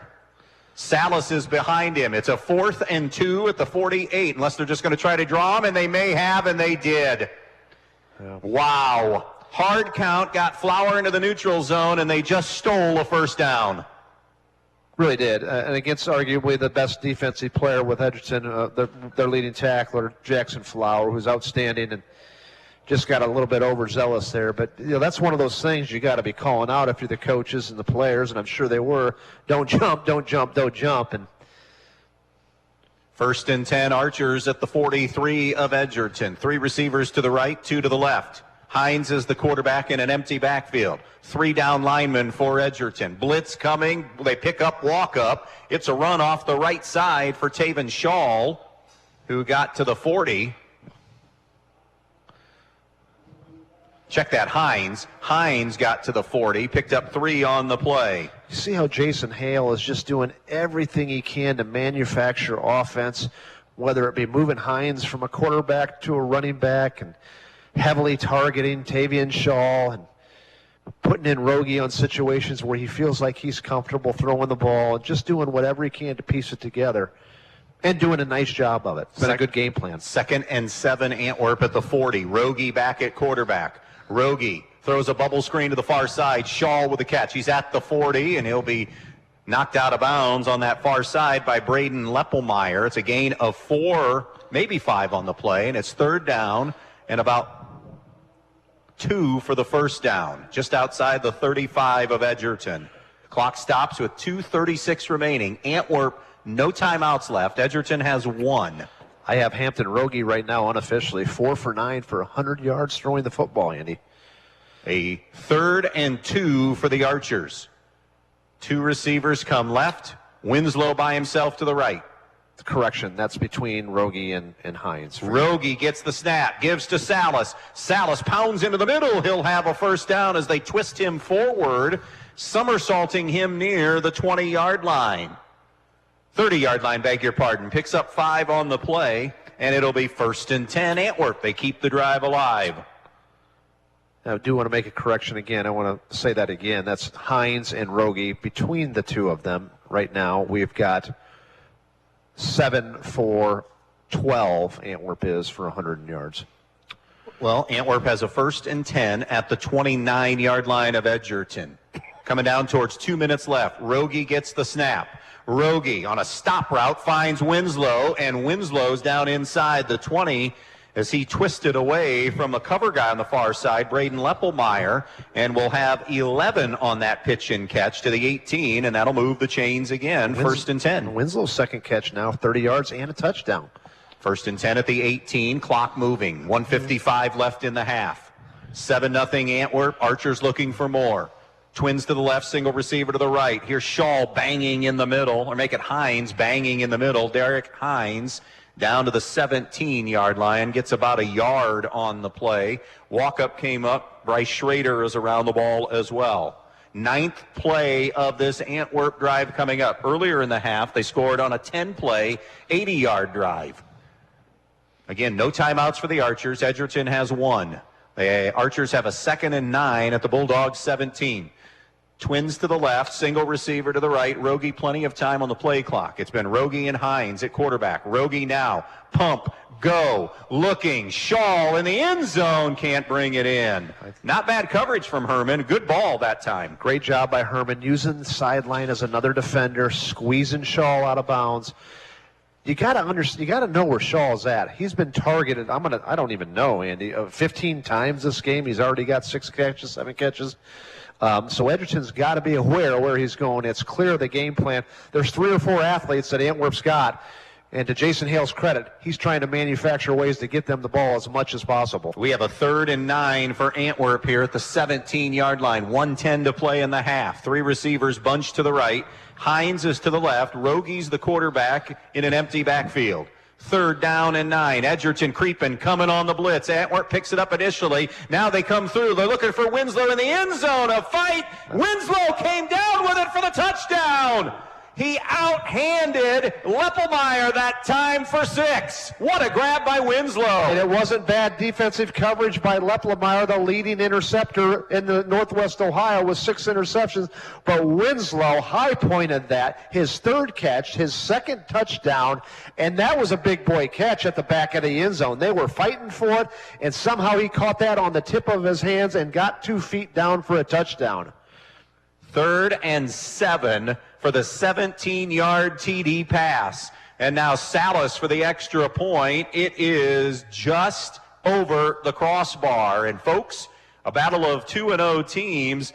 And we thought coming in it would be Edgerton, the team that would control this. And they had chances early. Antwerp denied them. And since that second stop, Mike Bumb, Antwerp has grabbed control of this football game in a big way. They lead 14-0. They're believing. If you're listening out there, tell everybody to get on the radio and listen to this game. It's going to be a good one. And if you're an Antwerp fan, you've got to be proud of the effort of your team tonight. And execution. Execution. They came out ready to play physically up front. Defensively, they've been impressive. Have gotten a couple drives going after kind of a lackluster first quarter.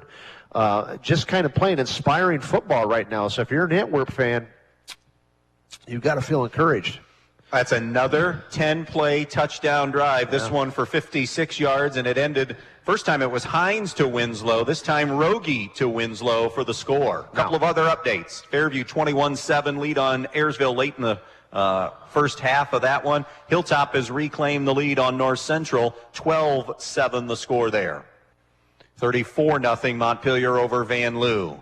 Edgerton has 63 seconds and a timeout to try to get something going here in this first half and try to get on the board. A lot of football left to be played. And remember, Edgerton had a solid, last couple of weeks they've been really good. Against the good competition in week 1, it was a good first half against Eden, and Eden outplayed him in the second half. Tonight it's going to need, Edgerton's going to need to be the second half team to make a strong move here in this one. Krantz scoops it up on the far side of the field, little shake and bake to get out of trouble, and gets it out across the 20-yard line, maybe to the 25.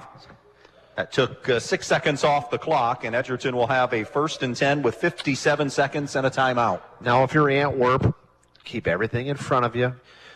You've been traditionally a 4-3 base. Play a little bit of an umbrella in the secondary. Let Edgerton complete passes underneath you, rally to the football, and get Edgerton down. This is a drive that will begin for Edgerton at their own 25-yard line. So they need to go 75 yards in 57 seconds and a timeout. One running back, that's Walkup. 2 receivers to both sides. Baker gets the snap. Baker on a sprint out to the right, throws on the run. It's in and out of the hands of Herman. Good job that time playing the ball. Taven Shaw, I don't know that he got a piece of it, but he may have, at least he interfered with the vision that time of Herman, and it'll be 2nd down. Taven Shaw is a good ball player. Offensively, he's been certainly the target that Jason Hale has wanted to get the ball to the most this game. Defensively, he's made a couple big plays in the secondary for the Archers. Montpelier up 40-0 on Van Loo. Liberty Center still not at the half. 44-0 over Archibald. It's not very often that Archibald gets taken to the woodshed. Yeah. 2nd and 10 coming up. 2-by-2 look here. Low snap. It's on the turf. Baker picks it up, gets rid of it to a walk-up back at the 15, 20. And he'll be tripped up and crossing the 25. Salas came up rallying to the football. It's a short gain of 2 on the play. It'll be 3rd and 8. And right now, Edgerton not utilizing that last timeout. It'll be 3rd and 8 for Edgerton at their own 27. We're down at 27, 26 seconds and rolling. 14-0 Antwerp. Baker has walk up in the backfield, a receiver both ways on a 3rd down and 8. Baker to throw. Sprinting to the right. Baker now just throws at the feet of Krantz. It's incomplete, and that'll stop the clock with 12.8 seconds, and it'll be a 4th down and 8 for Edgerton, and Herman will be on to punt. And now you're worried. If I'm Antwerp, I'm coming after this. Yeah, don't even put anybody back. I say rush 11, see if you can get a block here and maybe get one crack at the end zone here. They will send Taven Shaw back, though. Herman, a good number 1 punter in the GMC. Has a 43-yarder tonight and gets a good one here. Herman sees it bounce at the 35. Shaw comes over to get it. Stayed in bounds at the 25. Gets away from, no, he didn't get away from one man. Flower lassoed him in. A return of a couple. And with 1.8, we're going to see a kneel down. And Antwerp is going to be ecstatic, sprinting to that locker room, up 14-0. Stay with us. Our main stops halftime show is coming your way. By the way, I want to thank Keith Merlett tonight, of course, athletic director here at Edgerton, and we love our new digs here, and I know they love their new digs, this beautiful new press box here on the home side. Yeah, it's pretty. We got a lot to break down at the intermission. This will just be a snap and a kneel down, and that's going to do it for the first half. So far, it has been Antwerp on the road.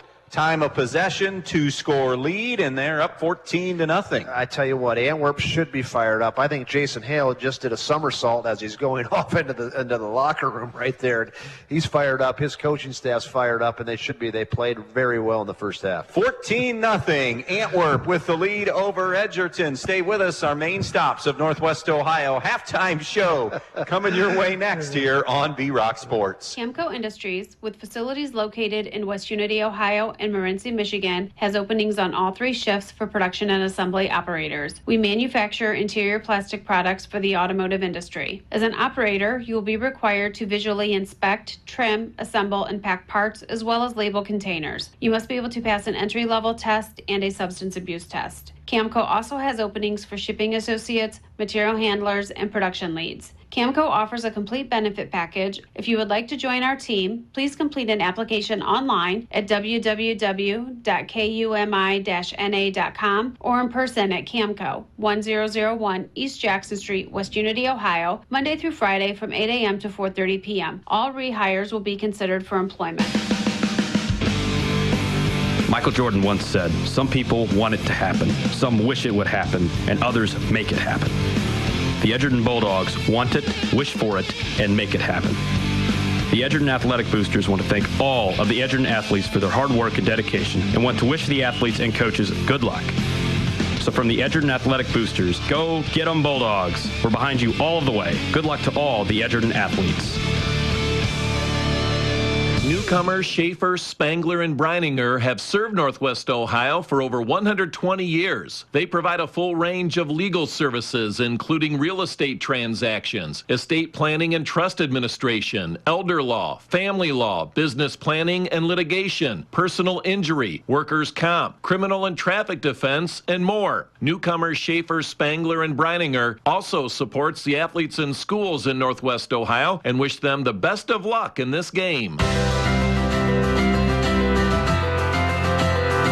The Antwerp Athletic Boosters would like everyone to know how proud they are of the Antwerp Archers athletic teams, both the girls and the boys. They always work very hard, putting their heart into every game they play. The Antwerp Athletic Boosters will always be proud of them and will always support them. Good luck to all the players in today's game from the Antwerp Athletic Boosters, proud supporters of all the Antwerp athletics.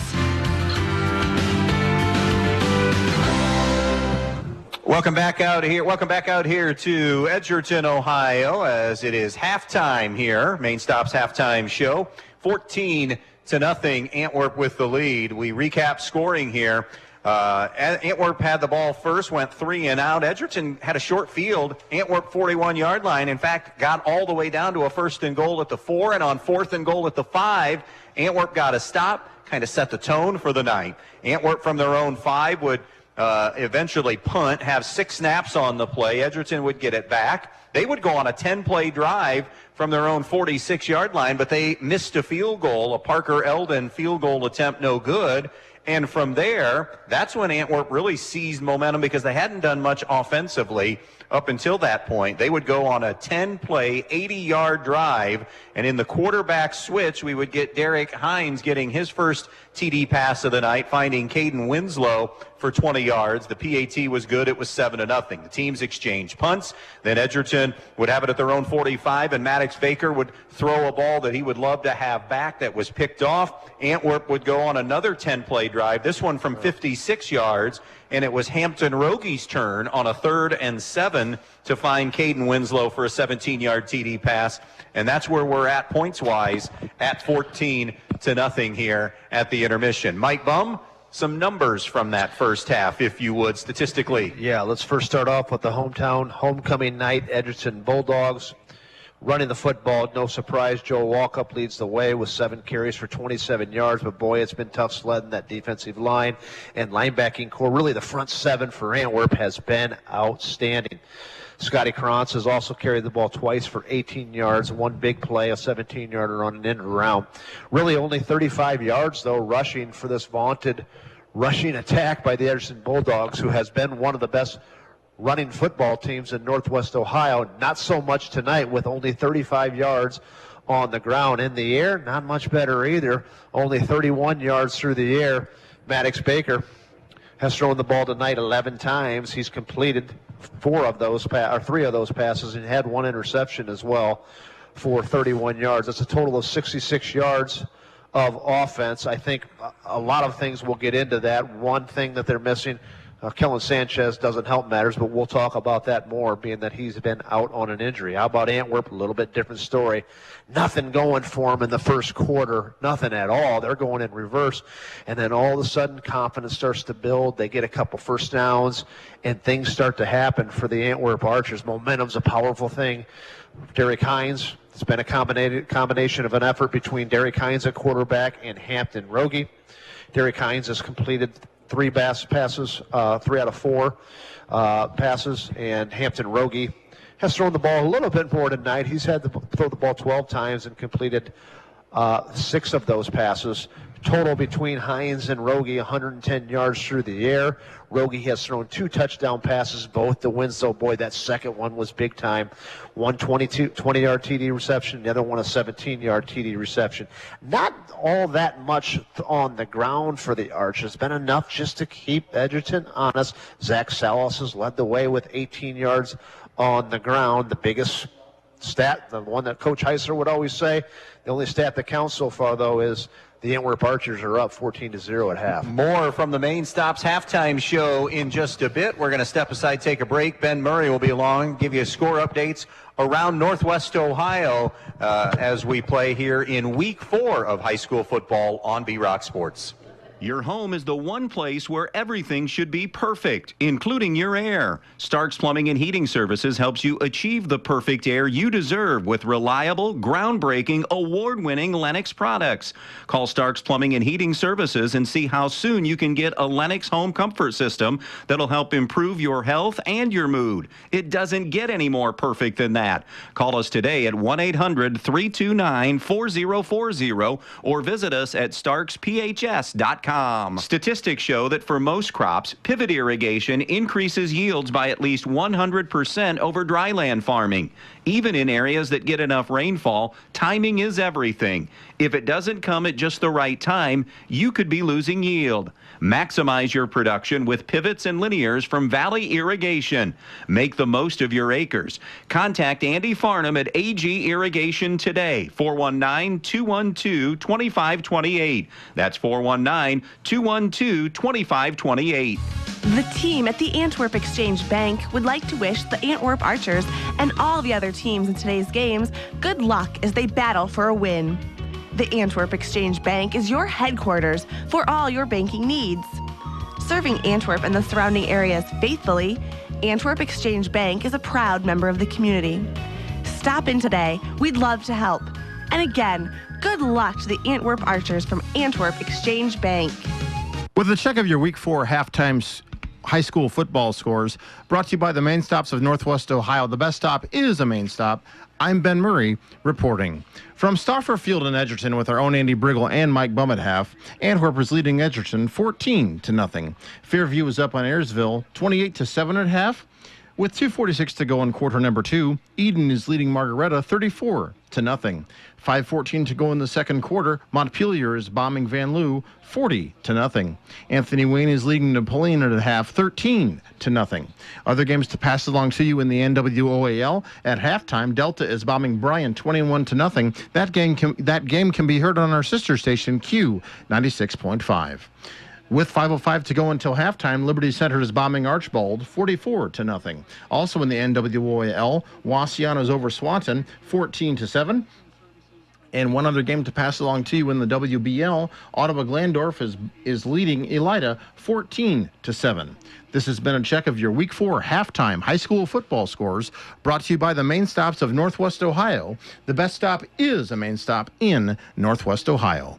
I will send it back out to Edgerton to Stauffer Field, to Andy Brigle and Mike Bumb after these commercial messages. For B-Rock Sports, I'm Ben Murray reporting. Stay with us. When the time comes for you to buy or sell a home, you need a realtor who is on your team, someone who will coach you through the buying and selling process and outline the strategy for you to have a successful transaction. That someone is Misty King from AmeriMade Realty. Misty has been a team player in the real estate industry for 23 years and has an award-winning reputation for getting good results. The AmeriMade Realty team is also a top-ranking team, and together they'll help you make a smooth move to your new home. So when it's time to buy or sell, give Misty King and the AmeriMade team a call at 419-633-4997 or visit them on the web at AmeriMadeHomes.com.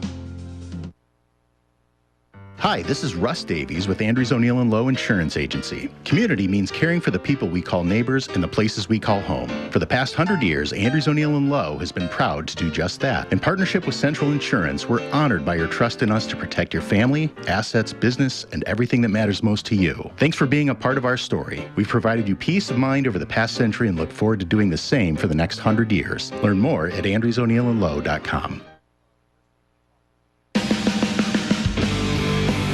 Michael Jordan once said, some people want it to happen, some wish it would happen, and others make it happen. The Edgerton Bulldogs want it, wish for it, and make it happen.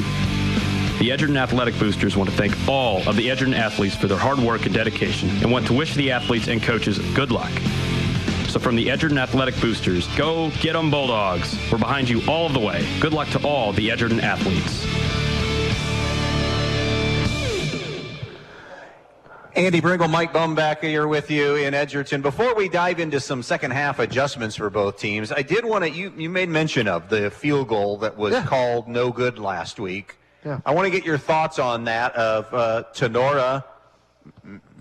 People seeing the video say they got robbed. I heard it was like 1 million views. It did get a lot of views. Does that mean it's viral? I mean, what's viral anyway? Is that 1 million? I don't even know what viral means. I know it's a lot, right? Viral is, yes. I think tonight you and I potentially could go viral. They ought to be. It ought to go viral because we've got a heck of a game going. I watched that.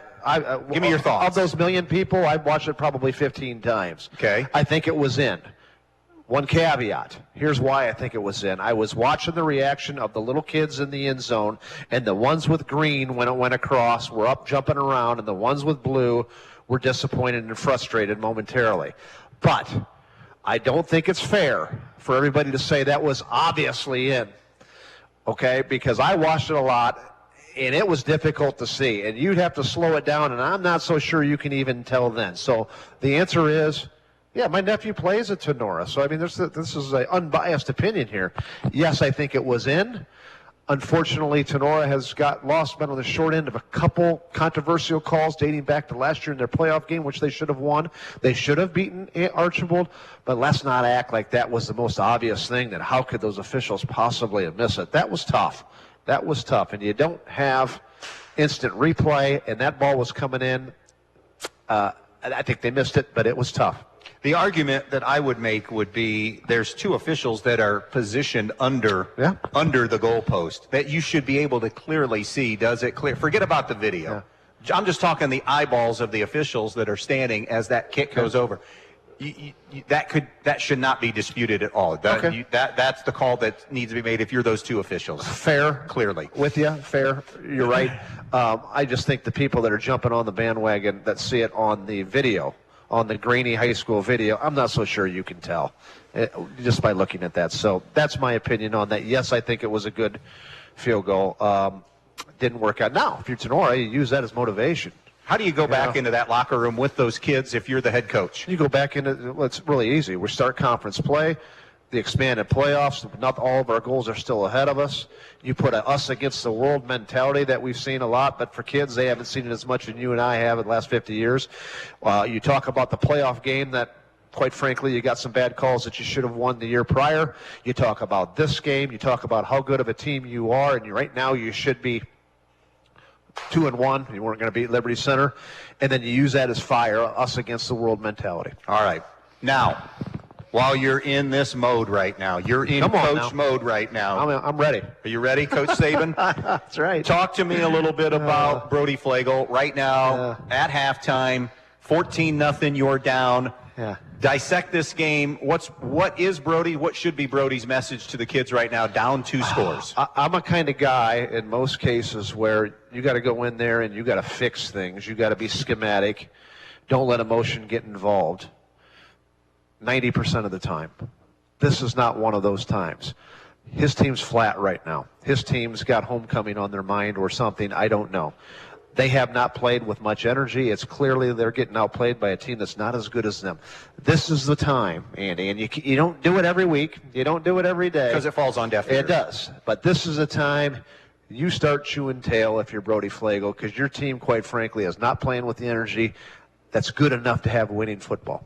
Okay. So more emotion-based than schematic-based, because I don't think there's anything that needs to be fixed. I just don't think they're playing very hard right now, Edgerton. And if you're an Edgerton fan, you've got great high-quality kids.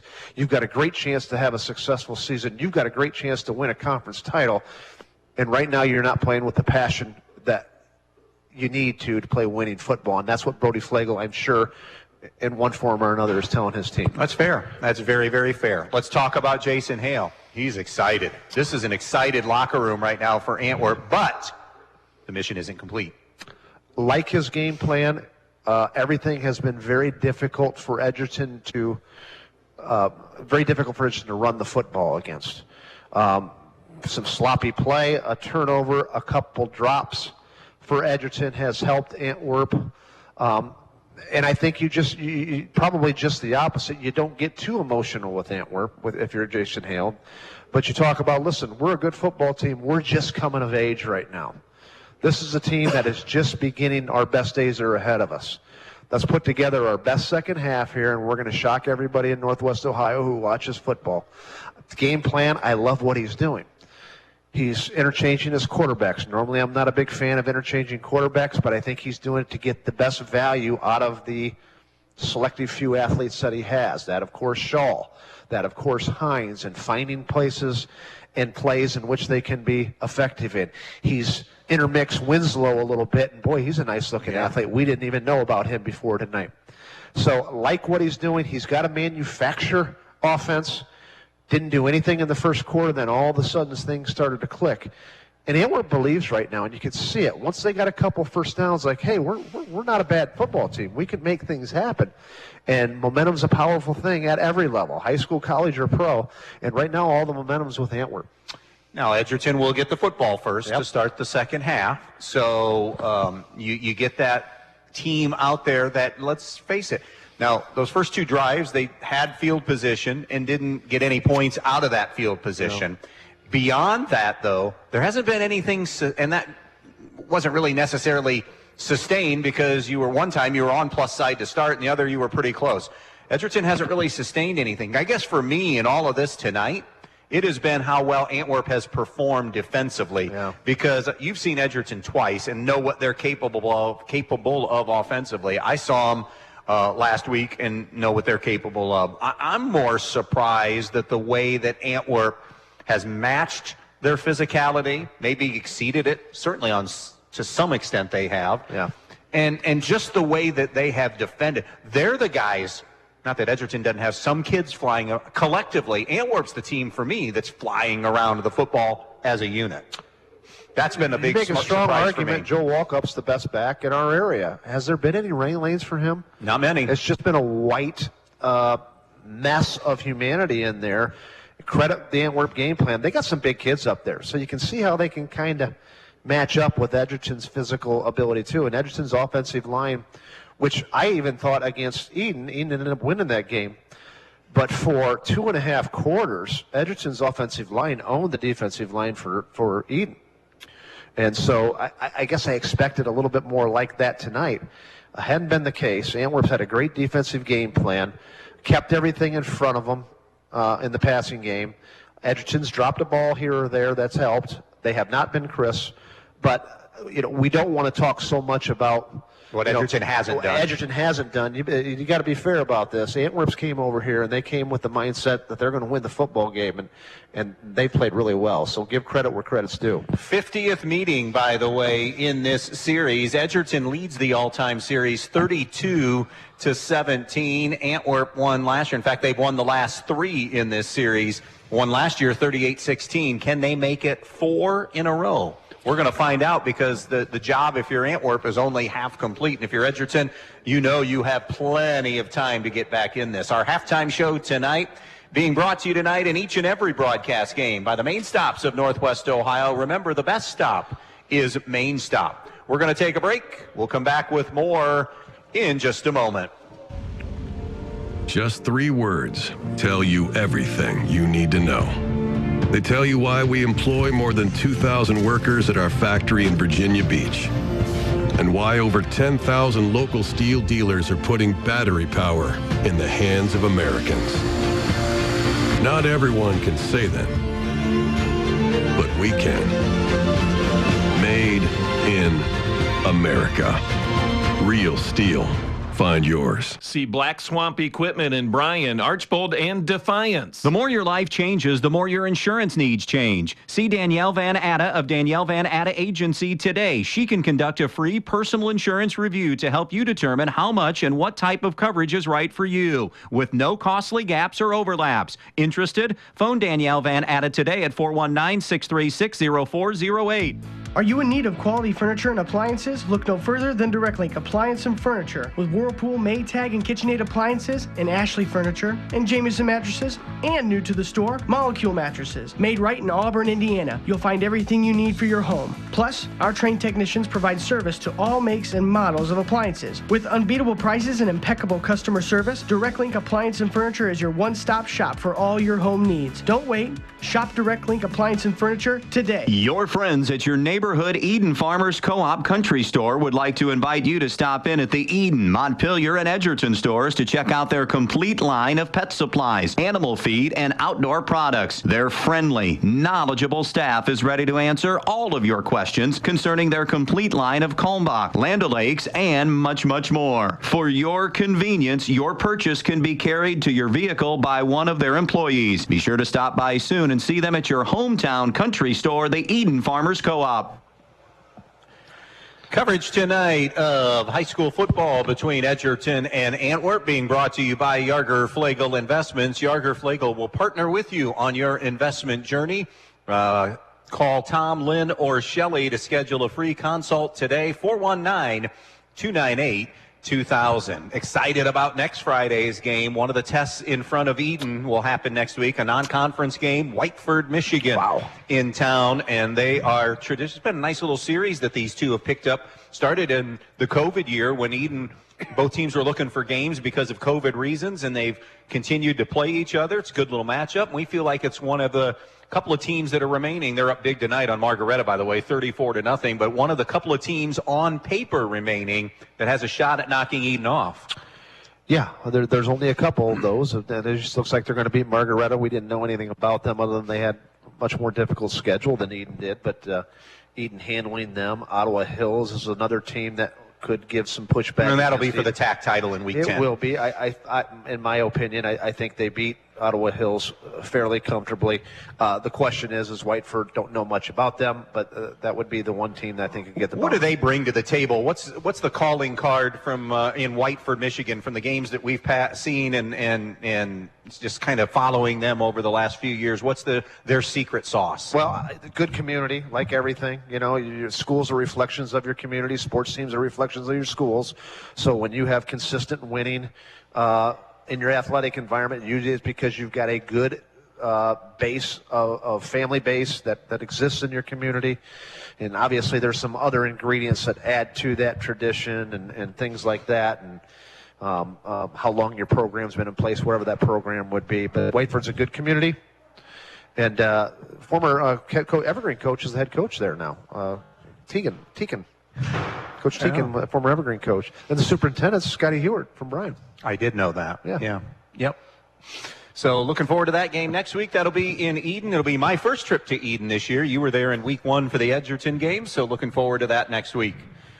Our halftime show, again, presented by the Main Stops of Northwest Ohio. We're wrapping up. We're ready for the second half. And again, as we said, Edgerton going to get their hands on the football first, trailing Antwerp 14-0. So this first 5 minutes of this game here, this first series that Edgerton has the ball, I think is it's always critical, but I think really in this case, we'll see if Edgerton got a fire lit underneath them at halftime and see how they come out and respond.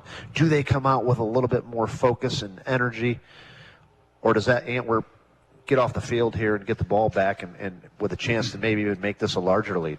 This is a big, Andy, real quick, this is right now, a lot of football left, but this would be a big upset if Antwerp could pull this out. Both teams 2-1 coming into this one, and it's a kick to one of the up men, and going down making the catch is Mason Eldon, just shy of the 40-yard line. So great starting field position for Edgerton to begin their initial drive of the second half. They'll spot it at the 39-yard line, first down and 10. Edgerton moving right to left here in this third quarter. Happy to have you on board with us here on week 4 already of high school football. Now, bunch of formation together. 3 receivers bunch left, 1 receiver to the right. Actually, 2 receivers bunch left. Baker will bring a man in motion, and on a jet sweep, they'll give to Caden Sinclair. Sinclair is going to have 5 yards out to the 45, make it 6 yards out to the 45-yard line. Tripped up on the play defensively by Caden Winslow. But a good start to this drive. Yeah, and I think that may be the recipe. Go outside, go on the perimeter a little bit more, because Edgerton has not had much success going between the tackles. Second down and 4, Edgerton at their own 45. Hash mark to the far side. 2 receivers right, 2 receivers left. Walk up the lone setback. Baker will bring Krantz in motion. They'll fake it to him, and now they'll roll out Baker. He's hit as he throws. It's popped up in the air, and it's incomplete.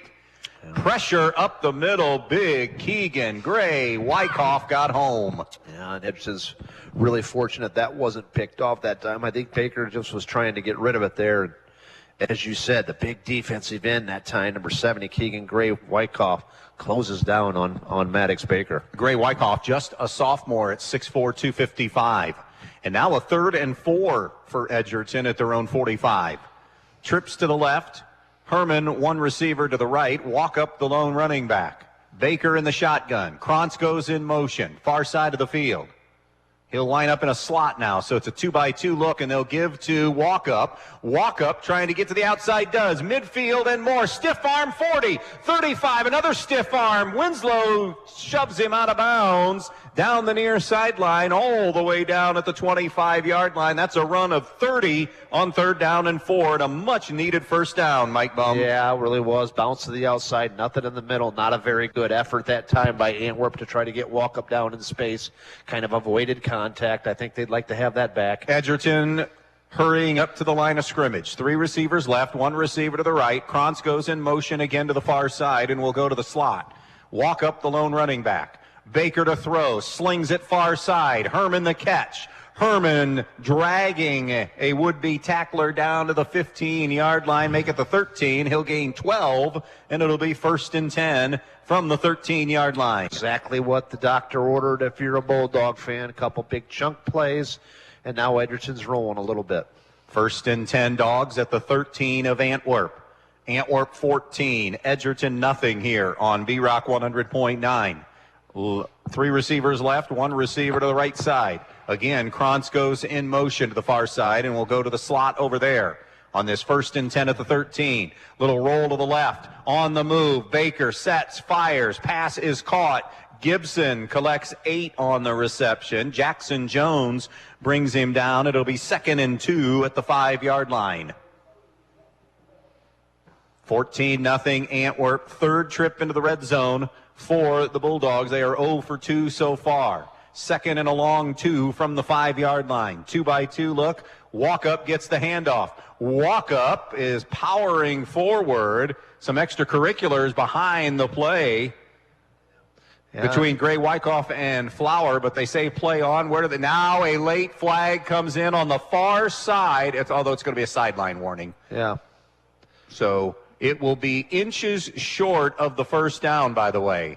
So from 2nd and a long 2, it'll be 3rd and inches. 14-0 Antwerp. I think one of the referees was, it looks like a sideline warning, but I saw him talking to somebody in the crowd there.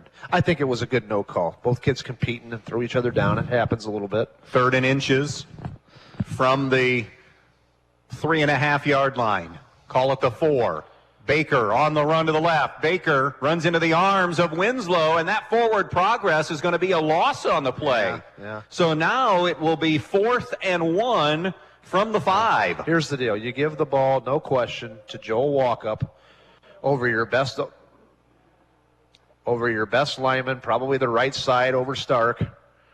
You double team at the point of attack, and you say to Joe Walkup, you're going to get us 1 yard. And he'll get it. And it's now actually where they spot it, Foz. It's closer to 2. Yeah. 4th and 2 from outside the 5. Walkup off the right side. Walkup into the hole. Got the first down. Got the touchdown. And Edgerton's on the board. Great response for Edgerton. As I said, just what the doctor ordered. Put together a series.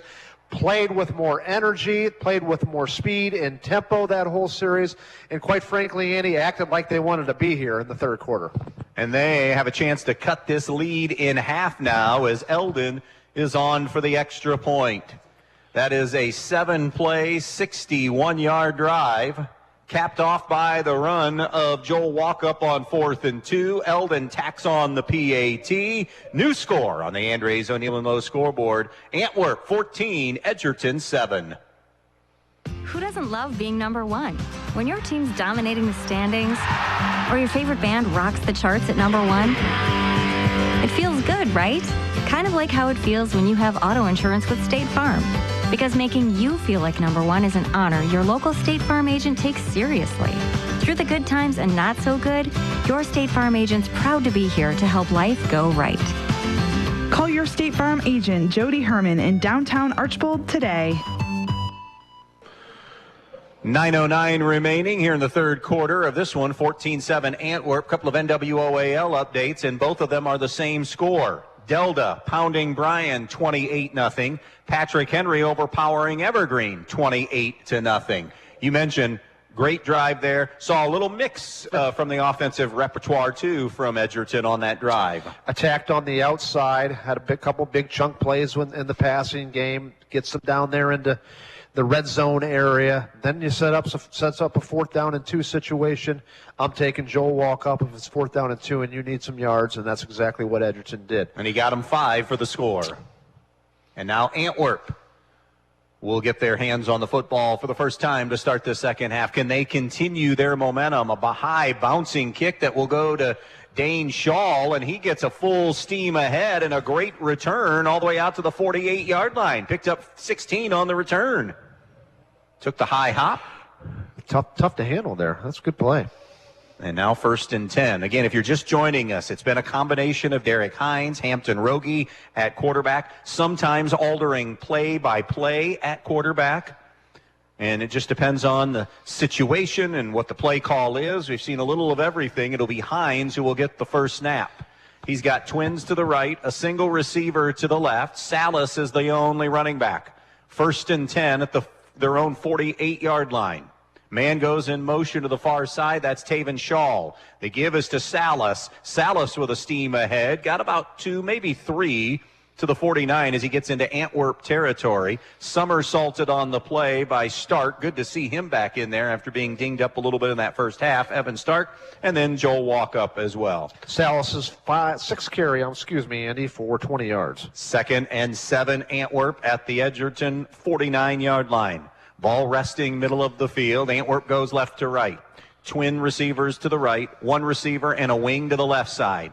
Hines is the quarterback. Hines fakes the bubble left side, comes back to the right. It's tipped and falls incomplete. And Antwerp is fortunate that deflection fell harmlessly to the turf. And they were a nice play by Noah Weaver to get his hands up there and knock that down. That's the second time Antwerp's run that screen play.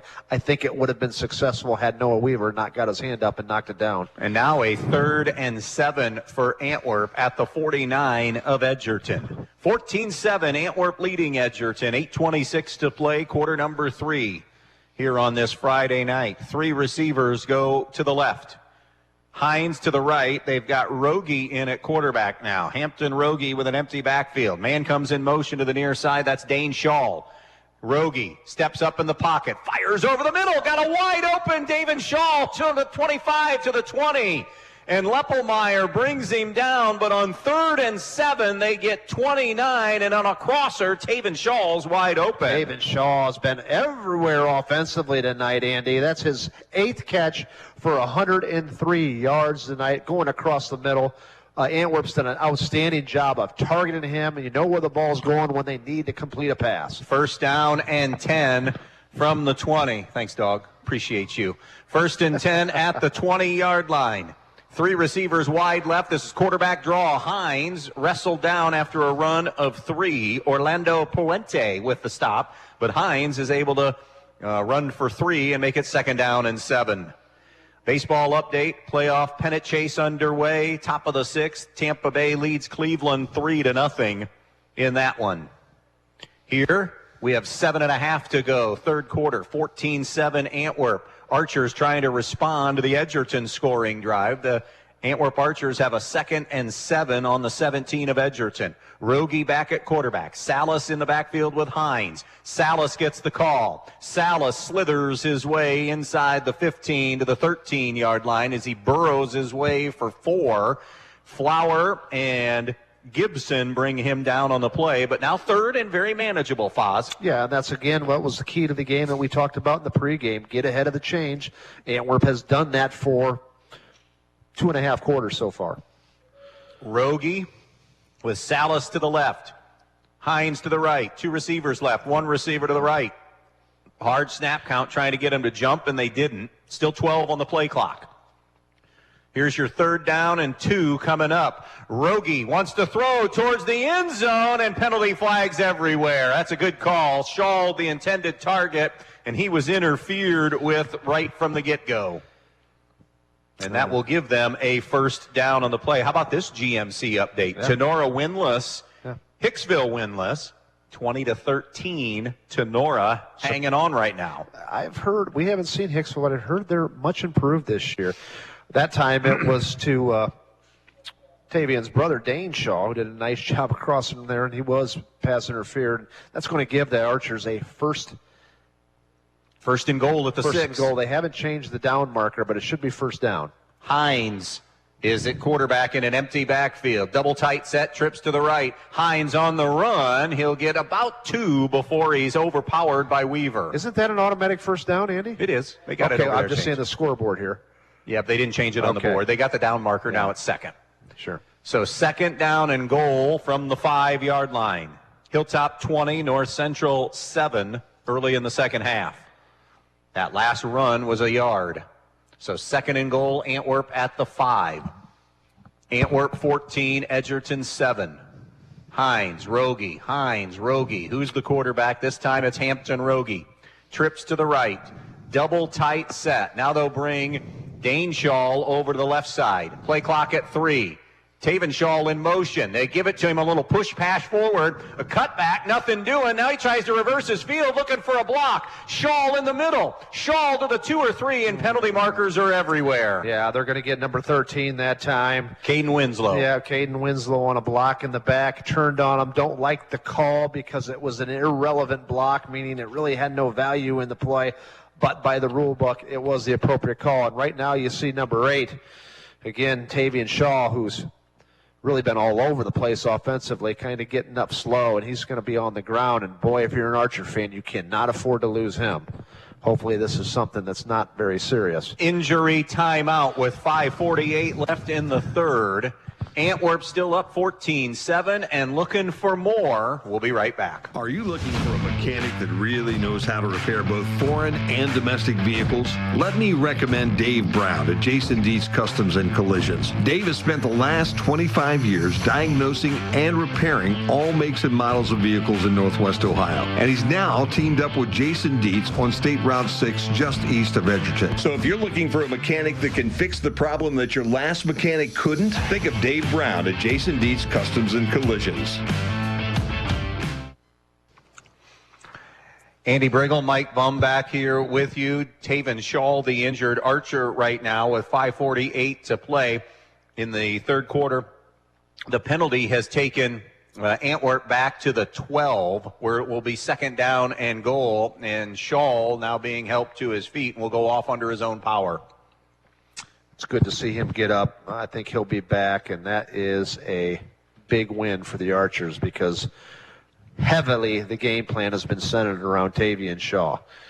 So really real quick, Ian, sorry to interrupt you, but really like what Jason Hale's done here. And he's done it, non-conventionally of getting his athletes the ball. Like you said, rotating quarterbacks, putting Shaw in the backfield at one play, and then putting him on a wide receiver another play. And like you said, that's generally not a good recipe for success, but it works for Antwerp. And obviously it looks as if they've been working on this for some time because it looks good. Yeah, you don't have the depth and the talent that you've had in years past, so you've got to find ways to get what you got the ball. And I think Jason Hale's done an outstanding job with that tonight. Rogie going to flip two receivers from a trips to the right to a twins look to the left. One receiver to the right, double tight set. Rogie back to throw. Second and goal at the 12. Looking for the front corner of the end zone. The catch is made. It's a touchdown. Winslow got a foot down in front of a double team for his third TD of the night. And all three of his catches, Andy, have been contested, difficult catches for a high school player to make.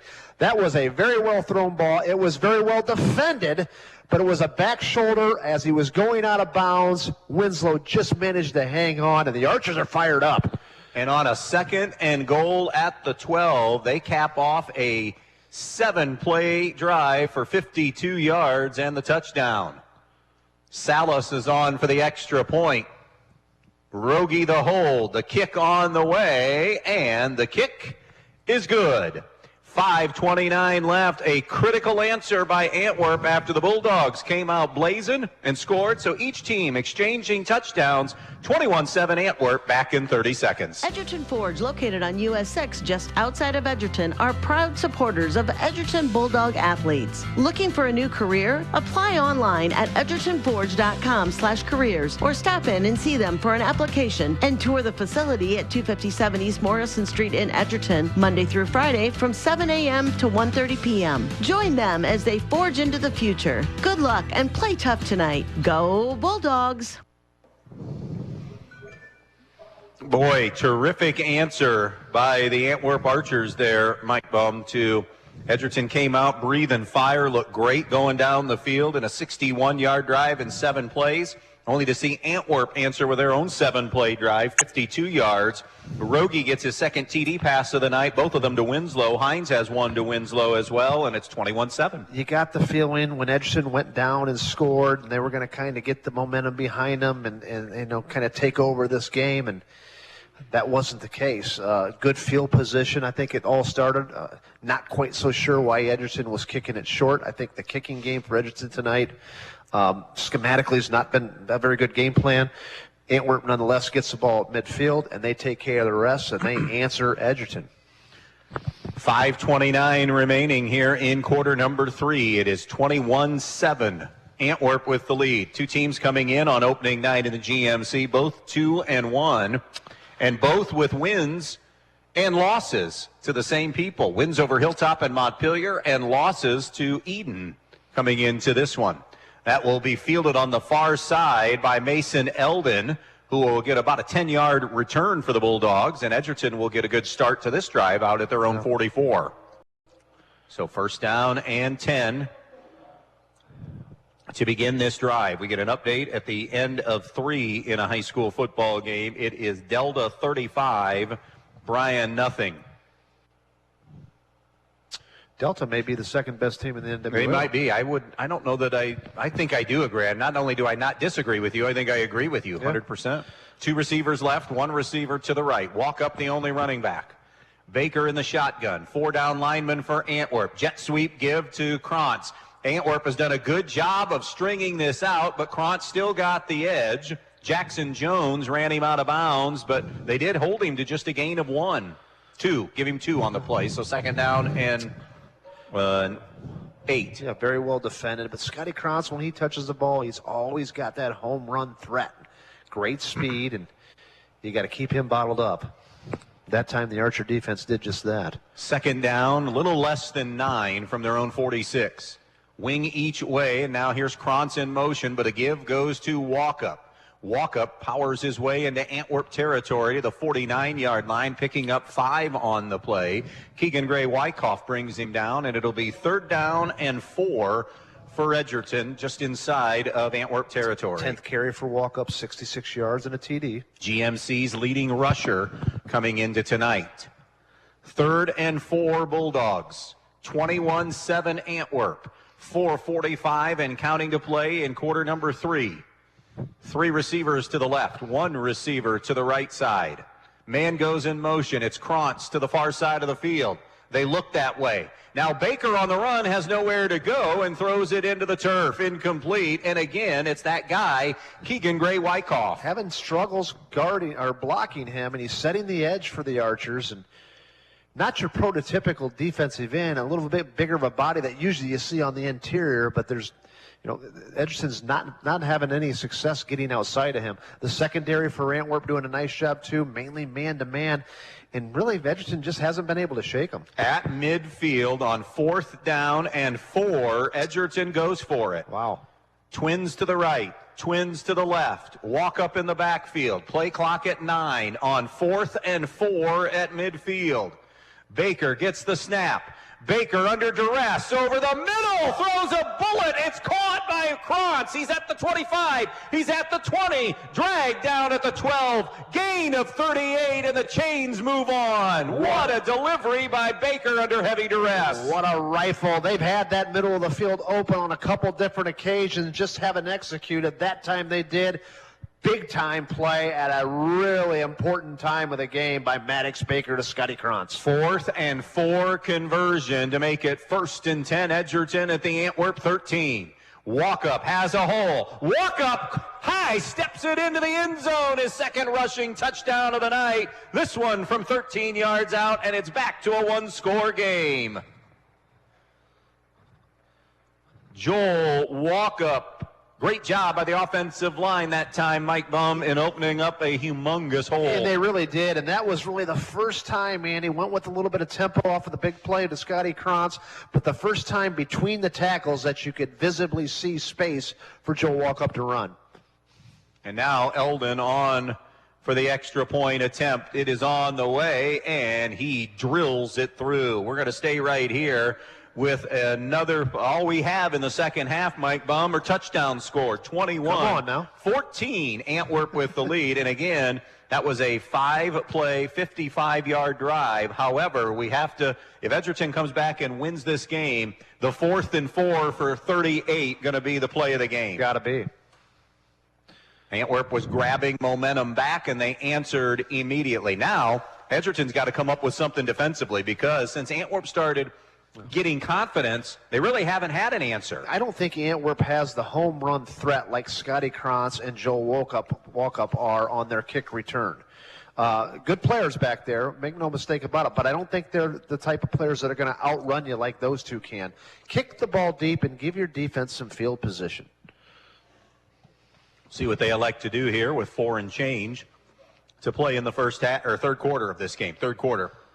Next week, Mike Bumb and I, just down the road up 49 to Eden, as Eden will be hosting Whiteford, Michigan, coming up next Friday night here on B-Rock Sports. Eden on their way to 4-0. They were mauling Margaretta tonight, 34-zip at the half, last we heard. Here, 21-14, Antwerp with the lead. Couple of 2-score leads for the Archers tonight at 14-0 and 21-7, and Edgerton continuing to try to work their way back. Another high hop return, and Shaw's across the 40 to about the 43. So again, pretty good field position for Antwerp to begin a drive. They'll spot him at the 43-yard line. 42-yard line. Glad you could join us tonight for high school football on a Friday night on homecoming night here in Edgerton. It has been a fun one. Let's see who starts this drive at quarterback. It will be Hines. Derek Hines will have Salas in the backfield on his right hip. Receiver and a wing to the right. Also a tight end. Make it a double tight end look. Unbalanced line to the right, Andy. Man goes in motion. Inside handoff. Salas has a head of steam and crosses the 45 to the 47-yard line, filling the hole to make the stop defensively. Caden Sinclair. Again, just a way to manufacture offense. An unbalanced line means you have 4 offensive linemen on one side of the ball. Run Salas on that side. The idea is you got more beef at the point of attack. Again, really impressed with what Jason Hale has done, just finding ways to try to get his team extra yards. 2nd and 5, Antwerp at their own 47. 21-14, Antwerp, 3.5 to play, third quarter. Hines at quarterback, same formation again. Quick toss to the right, and Edgerton comes up to get Ethan Thomas Van Kirk immediately. And it was flowing to the football, Bryce Schrader and Joel Walkup. He did get a yard on the play, did Ethan Thomas Van Kirk. But it's going to be short of the first down, so 3rd and 4 from their own 48. That was a nice job there by Schrader at his nose guard position, fending him off, chasing the ball carrier down, and making the play. Well, if Edgerton had their moment of truth on a 4th down and medium last drive, here's Antwerp's, because the last thing they want to do is go 3 and out, or in any way, shape, or form give it back to Edgerton. 3 and out, 4 and out, if they would decide to go for it. Rogi's the quarterback. 3 receivers left. Coming out of that formation, Dane Shaw in motion to the near side. Rogi under pressure. Rogi flushed, dumps it, incomplete. He wanted Hines and would have had a first down, but just didn't get enough under it to get it to him. And now it will be 4th down and 3 for Antwerp at the 48-yard line. A stroll over to the sidelines to see what Jason Hale elects to do here. And Rogi is going to stay in at quarterback. Hines is the punter, and he's lined up at tight end. So 4th down and 3. Antwerp lines up to go for it. Play clock at 10. Edgerton just cashed in on a 4th down. Ken Antwerp, 4th down and 3. Rogi over the middle, incomplete. A sliding attempt by Taven Shaw, and Rogi led him just a little bit too far. And he had him, and that's the guy they wanted to get the ball to, Shaw, a play that they've converted on twice already this game, and just a little bit too far. And Shaw now is down on the ground right now. It looks like cramping issues. And for a second time down. Yeah. And then that's something he's just going to have to gut out for the rest of the game. And he has been utilized a lot and effectively tonight by Jason Hale and the Archers. End of 3 in the NWOAL. Liberty Center 44, Archbold nothing. End of 3 at Margaretta. It is Eden 34, Margaretta 7, and they are into their 2s and 3s now as Eden will leave their 4-0. By the way, we're going to get our first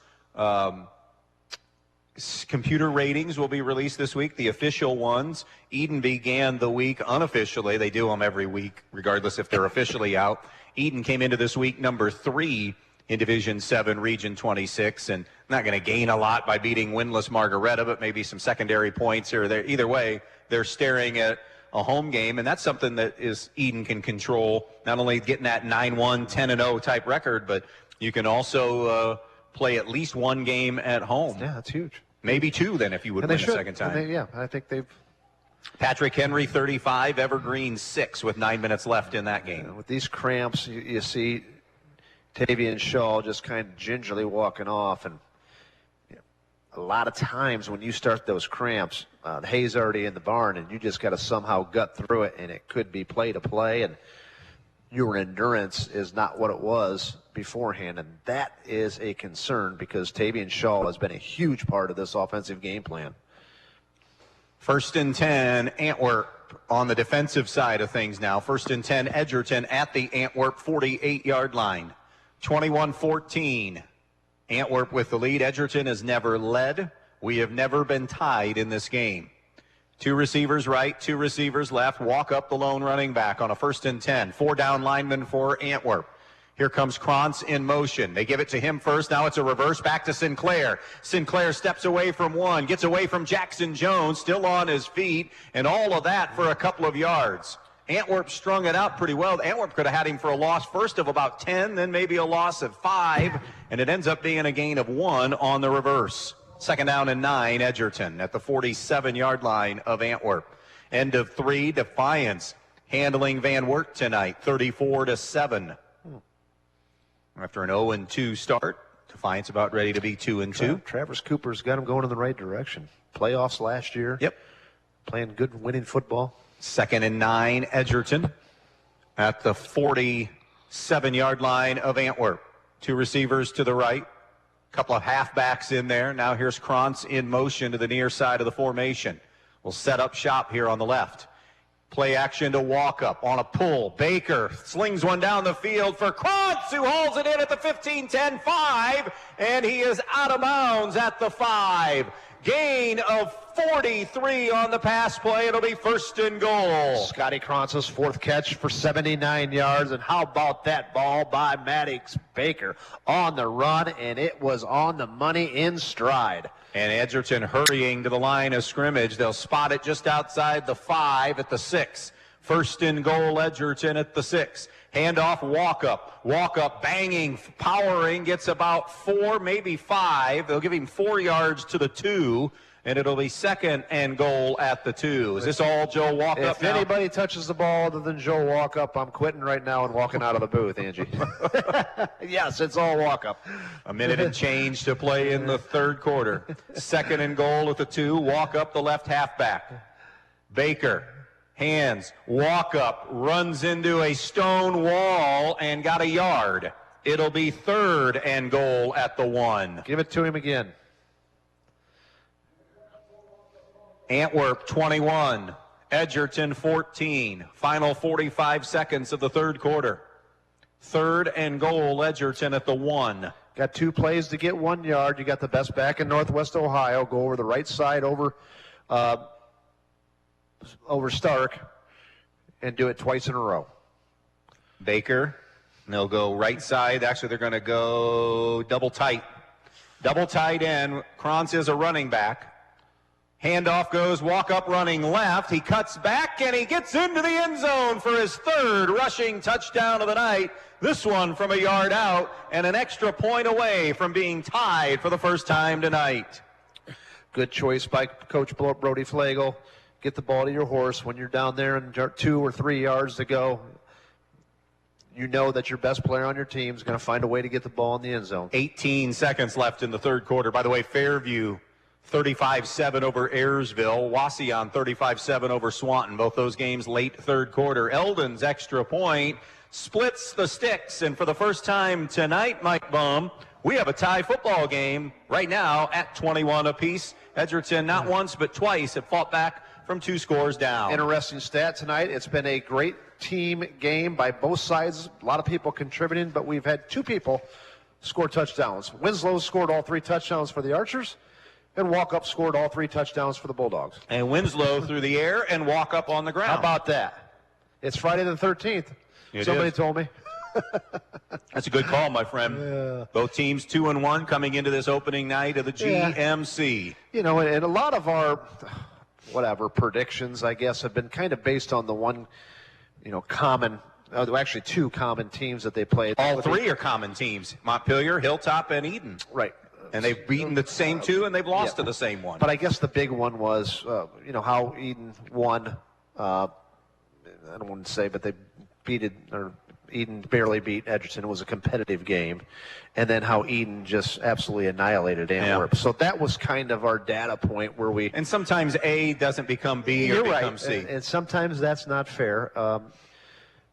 Tenora, by the way, some breathing room on Hicksville now, end of 3, 30-13. But that all being said, I think it's been a much more inspired effort by Edgerton in the second half. I didn't feel like they were focused and ready to go in the first half. 100% agree with you, and I feel like that message is that you talked about that Brody was probably delivering got delivered at halftime. Yeah, and mission accomplished so far. And that's one of those times, if you're ever going to put your fist through a chalkboard, that'd be the time to do it.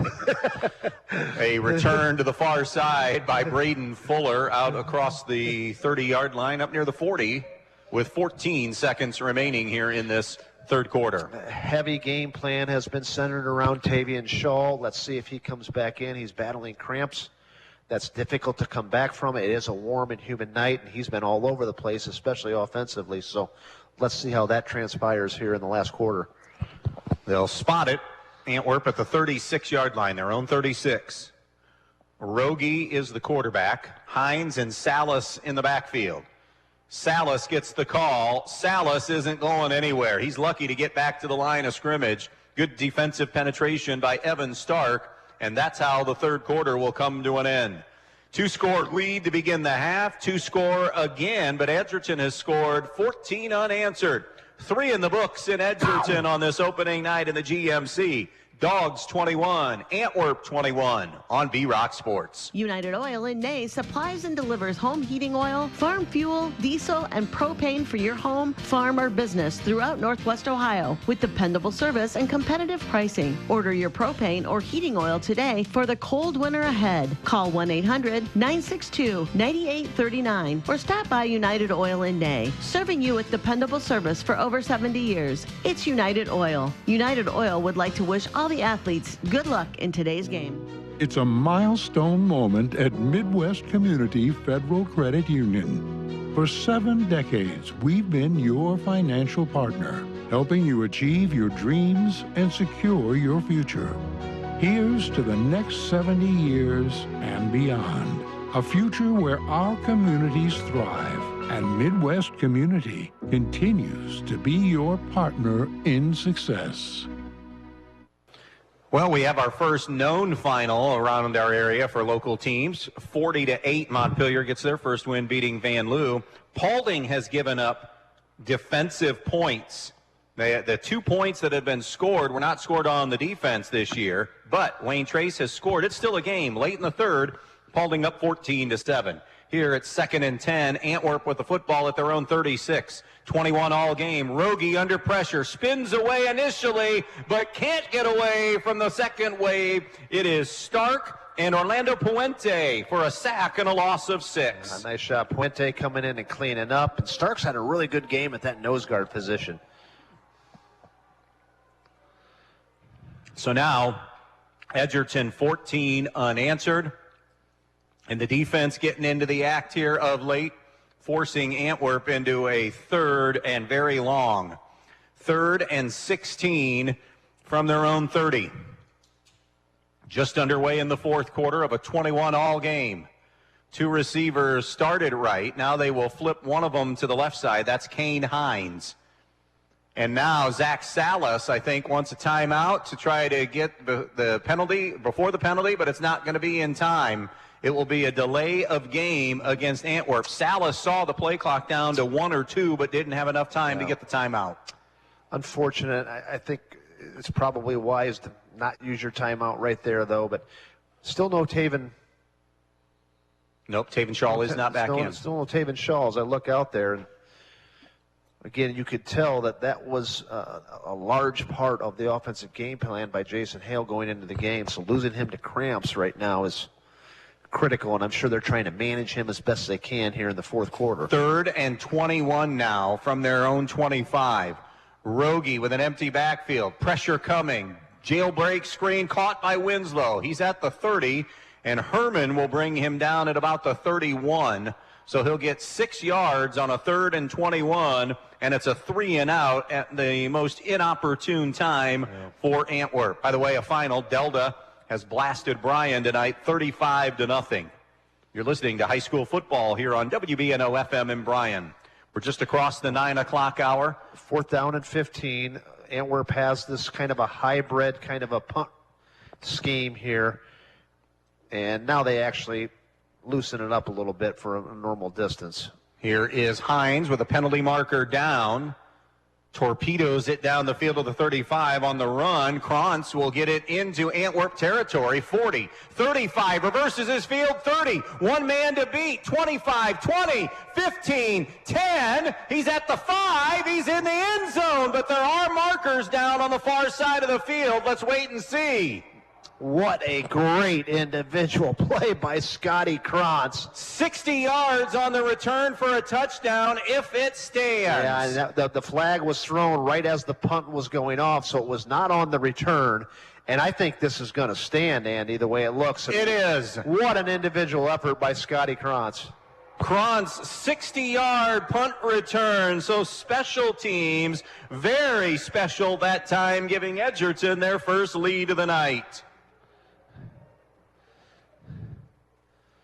Scotty Krantz is always that home run threat that we talked about, whether he's catching the ball as a wide receiver or returning it. And that time, it looked like he was jumping out of bounds, but he stopped short of the sideline. We've got a great view of it. I think Antwerp, a couple of their kids saw it. They paused, and he was not out of bounds, and then redirected across the field and scored a touchdown on the punt return. Parker Eldon trying to go 4 for 4 on PATs, and he slices it through.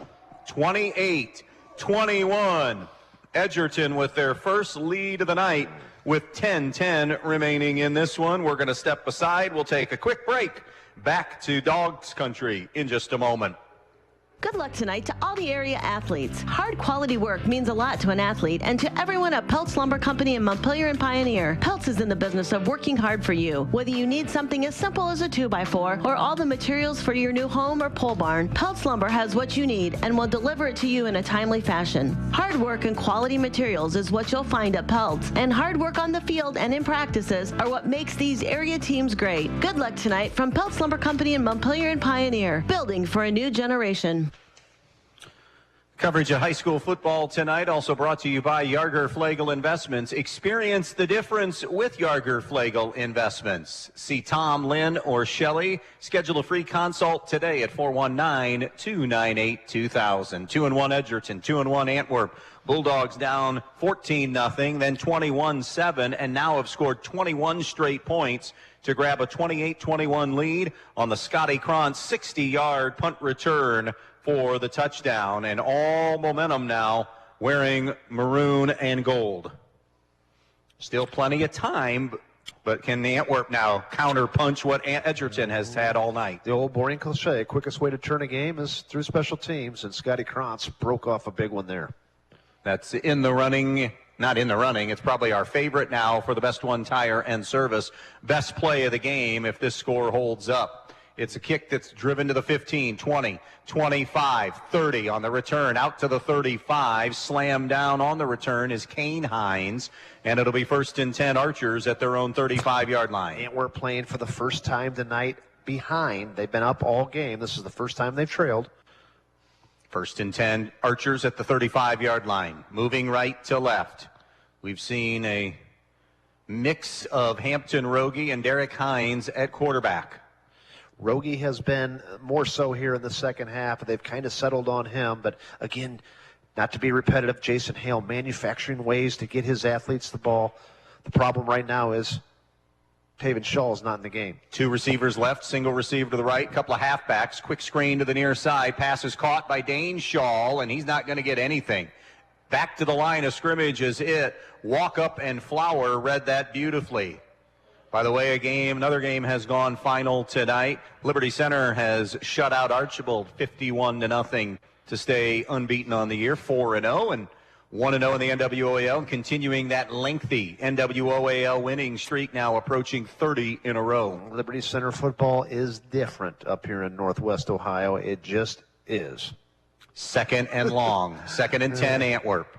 Twins to the right, 1 receiver to the left. Hash mark near side at the 35. Hines, the quarterback. Hines on the move to the right. Hines throws downfield. Jones wide open, 50, 40. Nobody's there, 30, 20.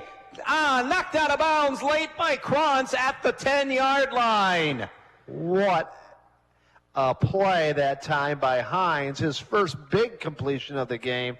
Finds a wide open. No one was around Jackson Jones. 55, Mike Bumb on the pass play. Wow.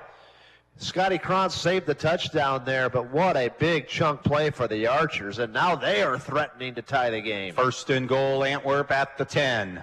28-21 Edgerton on the Andres O'Neill and Lowe scoreboard. 9:09 to play. Hines the quarterback, Salas the running back. It's a high snap. They get it to Salas. He's dragged down from behind by Jackson Flower, who got to the football bursting through in a hurry. And it'll be second down and goal back. But they did give him a yard. Yep, a yard on the gain. So second and goal from the 9-yard line. The Archers have got 165 yards in the air tonight. Hilltop is up 36-7 on North Central. Eden has gone final 41-7 over Margaretta. They are now 4-0. So second and goal at the 9. 28-21 Edgerton. Handoff to Salas. Can't find much daylight in the teeth of that Edgerton defense. Noah Weaver closed that gap. He did get a yard, but now it'll be third and goal at the 8-yard line. 28-21 Edgerton. 8 and change to play in regulation. Andy, I made a mistake. 224 yards in the air. Excuse me, I misread my paper. In the air for the Archers tonight. And that's the combination of Hampton Rogie and Derek Hines. Rogie back at quarterback. Hines the right halfback, Salas the left halfback. Twin receivers left, one receiver to the right. A little half roll to the left. Rogie looking for the end zone, threw it way too tall for his intended target, Kane Hines. And now it will be fourth down and goal. Well, the answer has been, and he's on the sideline, but he's coming in right now, and the first 3 touchdowns is get the ball somehow to Jackson Jones here, to Winslow. Caden Winslow has all 3 TD receptions. He's on the field. Fourth and goal at the 8. 7. We'll call it the 7-yard line. Fourth and goal from the 7. Clock stopped at 7:50. 28-21 Edgerton. Trips to the right. Tight end to the left. Empty backfield. Fourth and goal from the 7. Rogie with time. Rogie on the move to the right. Rogie lofts towards the end zone. It's intercepted. Picked off by Joel Walkup, who climbed the ladder and got it with one hand. Great play by Joel Walkup there. Just ran out of real estate in the back of the end zone. Joe, I'm going to nitpick here. Great play. Great player that you are. Just take a knee when you're in the end zone. Get the ball out at the 20-yard line. But Edgerton Bulldogs survives another threat by the Archers there. And they deny Antwerp in the red zone. The return comes out to the 10. So Edgerton will have it first and 10 at their own 10-yard line. 7.5 remaining in this one. Up 28-21 over Antwerp. This is opening night in the GMC. This has been, along with Paulding and Wayne Trace, the best game in the conference tonight. That was a 14-7 game there. Paulding on top. They're trying to stay perfect. By the way, Edgerton later in the year has to go back-to-back Paulding and Fairview. Handoff right side. Walk up with running room to the 10, to the 15, to the 20. Walk up sideline right 30. Out to the 40-yard line. He'll be cut down there. Winslow brings him down at the 45-yard line as Walk up gallops for 35. Bottled up in that first half, Mike Bumb, by Antwerp. They have unleashed him here in the second half. They sure have. And again, totally flips the field position here now as they approach midfield. Antwerp, even though they didn't score last series, was hoping to bottle them up, force a punt, and get the ball in good field position. Joe Walkup just changed all that in one carry. First and 10, Edgerton out at their own 45-yard line, moving left to right, hash mark near side. 28-21 Edgerton on the Andres O'Neill and Lowe scoreboard. Down by 2 touchdowns twice tonight. They've scored 21 straight to take this lead. Under 7 minutes remaining. Play action, fake Baker.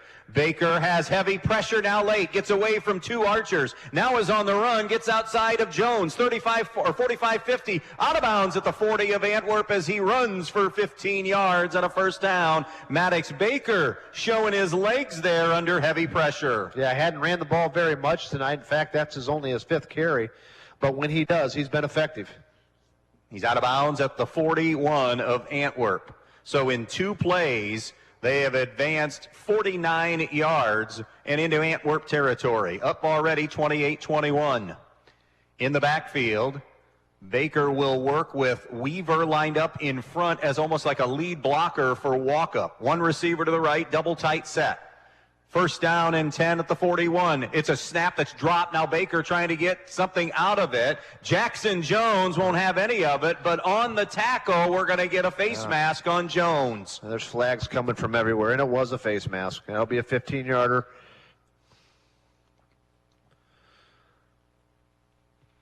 Going to get the call here from referee Scott Army. And that completes it, makes it official, a face mask on the Antwerp Archers. Andy, real quick, I think it's been a very well officiated game tonight. I would agree. Been a good flow. Refs haven't intervened on times in which they could have, but let the kids play it through and have called the obvious ones. I think they've done an outstanding job. And this will take Edgerton all the way down to the Antwerp 26. And now you have to wonder, Fozzie Bear, if Antwerp's starting to become a tired team, a tired defense here, with Edgerton grabbing and seizing momentum and spending a lot of time out on the field here in the second half. Absolutely. First and 10, Edgerton at the Antwerp 26. 6.5 and rolling to play. 28-21, Antwerp trailing Edgerton. Krantz is a wing to the left. It's a double tight set. Right halfback is Walkup on first and 10 at the 26, milking this play clock down. This is a good quarterback play by Maddox Baker. Recognizing the situation.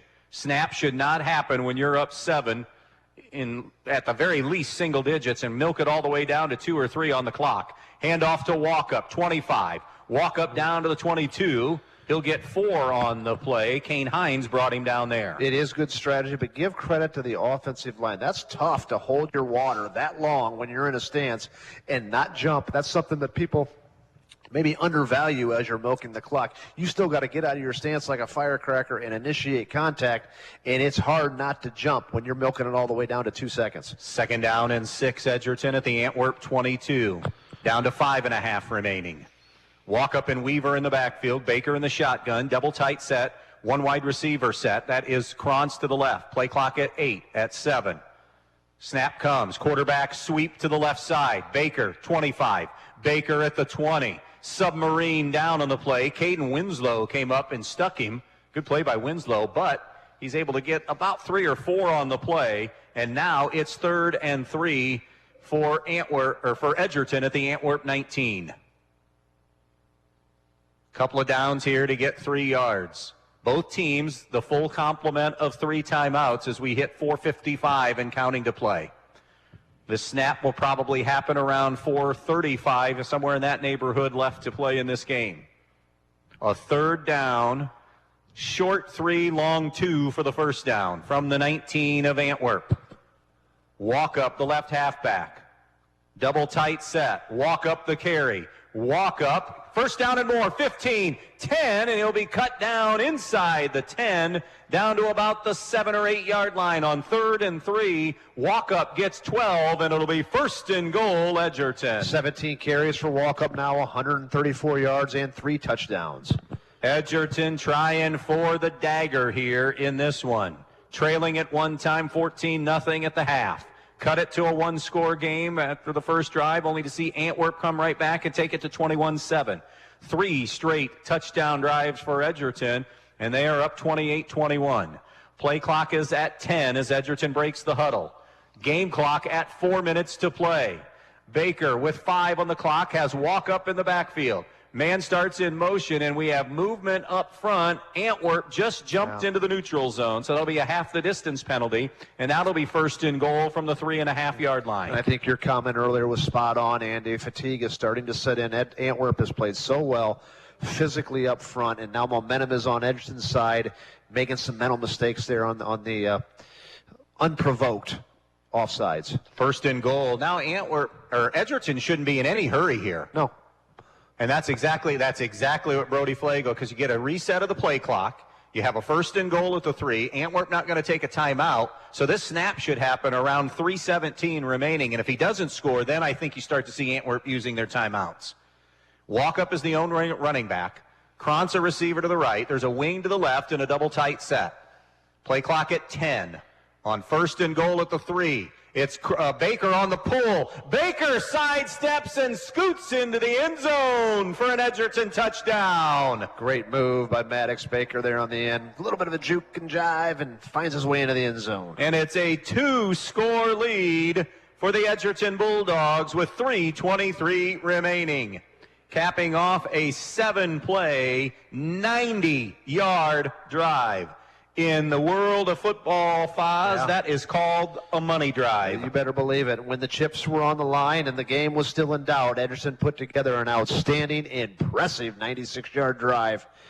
And Eldon bangs through the extra point. All of it on the ground, too. There was not one completed pass that last drive. 3:23 to play in this one. Edgerton, breathing room now, up 35-21 on Antwerp. We'll be right back. Newcomers Schaefer, Spangler, and Brininger have served Northwest Ohio for over 120 years. They provide a full range of legal services, including real estate transactions, estate planning and trust administration, elder law, family law, business planning and litigation, personal injury, workers' comp, criminal and traffic defense, and more. Newcomers Schaefer, Spangler, and Brininger also supports the athletes in schools in Northwest Ohio and wish them the best of luck in this game. Welcome back out here to Edgerton, Ohio. Antwerp had won the last 3 in the series, and it looks like Edgerton's about ready to turn the tide here. With 3:23 remaining, they have scored 28 unanswered points, Mike Bumb, after trailing 21-7 in the second half. You and I, understandably, I think, and appropriately, were critical of Edgerton's effort in the first half. Flipped the switch, 180-degree turnaround. The second half came out with great emotion and great passion, and have put 35 unanswered. Well, not unanswered, but 35 points. 35 on the board and 28 unanswered. Yeah. And now up 35-21 with 3:23 left. Antwerp, like Edgerton, Antwerp has all 3 timeouts remaining. Motion's a powerful thing, isn't it? It sure is. It sure is. And I truly believe what you said was what was got across at halftime through Brody Flegel as well. Because it wasn't about X's and O's. Yeah. Here's the return by Winslow, who's been fantastic tonight as well. All 3 Antwerp touchdowns, tripped up as he crosses the 25 of the 26. First down and 10, Archers there. They are late in that game in Paulding and Wayne Trace. The Panthers have added a field goal, and now with 5:23 to go, it's Paulding 17 and Wayne Trace 7. Paulding, by the way, keep this in mind, they're one of the favorites, right, in the GMC. In their 2 stints in the conference, never won a GMC title in football. Their good teams were in the Northwest Conference. So if they can pull it out this year, it'd be their first ever GMC football title. Got a chance. First and 10, Antwerp at their own 27. Rogie, the quarterback. He'll roll to the right. Rogie's pass is intercepted, and guess who? Coming off of his man for his 7th pick of the year, Braden Leppelmeyer, who is just a ball. Some kids have a nose. Leppelmeyer's one of them. He has got great ball skills, and we have not called his name very much tonight. Big play that time. Looked like there was in a zone cover 2 look in which Leppelmeyer had the flat area, and they were trying to high-low Edgerton. That means with a low route or a short route and a long route. And Leppelmeyer came off the low route or the short route into the long route and picked it off. Great play. 7 interceptions now on the season for Braden Leppelmeyer. And the Bulldogs already up 2 touchdowns, have a first and 10 at the Antwerp 34 with 3:13 remaining. And this is nothing but Joel Walkup or Baker time if he's going to keep it. Yeah. Here's Walkup getting the first crack at the 35. Stiff arm to get to the edge. 30. And Walkup dragged down at the 20-yard line. Open field stop made by Dane Shaw after a run of 14 on the play. Walkup really good at that stiff arm as he gets on the corner. Clock moving because he stayed in bounds. I was about ready to say as he turned the corner, the next step is, if you're Joel Walkup, make sure you stay in bounds. Yeah. And he did that. And Edgerton may go ahead and score another one here. The score will be deceiving because this has been a competitive game. Antwerp electing to not use a timeout yet. 2:45 left in this one. They have 3 remaining. 35-21 Edgerton. Play clock down to 7. Baker getting them organized. Double tight set. One running back is going to be Walkup. It's Walkup on a pull. It's Baker on a keep. Tries to get to the outside, and a terrific job, but it's going to be a horse collar on Ryder Hines. getting Baker down from behind. He was okay initially, and then it was that tug on the shoulder pad. Another good call by the officiating crew, and they've been spot on tonight. I have not disagreed with really anything they've done. So on the horse collar tackle, by the way, Edgerton going to be 3-1 now and 1-0 in the GMC. Coming up for them, they'll head to Wayne Trace. It's either going to be an 0-4 or a 1-3 Wayne Trace, depending on can they rally tonight. And then they'll host Ayersville. So a couple of winnable chances, but Edgerton, now, here's a key, Mike Bumb. Yeah. Did they learn their lesson tonight from not coming out with emotion and passion and energy right from the get-go? Because you can't get away with that every week. That's going to be discussed, I'm sure, in the film session tomorrow morning. The first thing is you're going to get on them a little bit about the effort in the first half. And really, I think that's really all it was. Again, that is not to discredit how hard and how well Antwerp played, because they played outstanding. And I thought the game plan that Jason Hale had was outstanding. But certainly, as a coach, you hate the who knows. Homecoming have something to do with who knows. But it did come out very flat in the first half. This is a 1st and 1 from the 11. Inside of 2 minutes to play in this game. The snap will happen right around 1:50 to play. One receiver right, a wing to the left, walk up running back. Baker gets the snap, walk up gets the carry.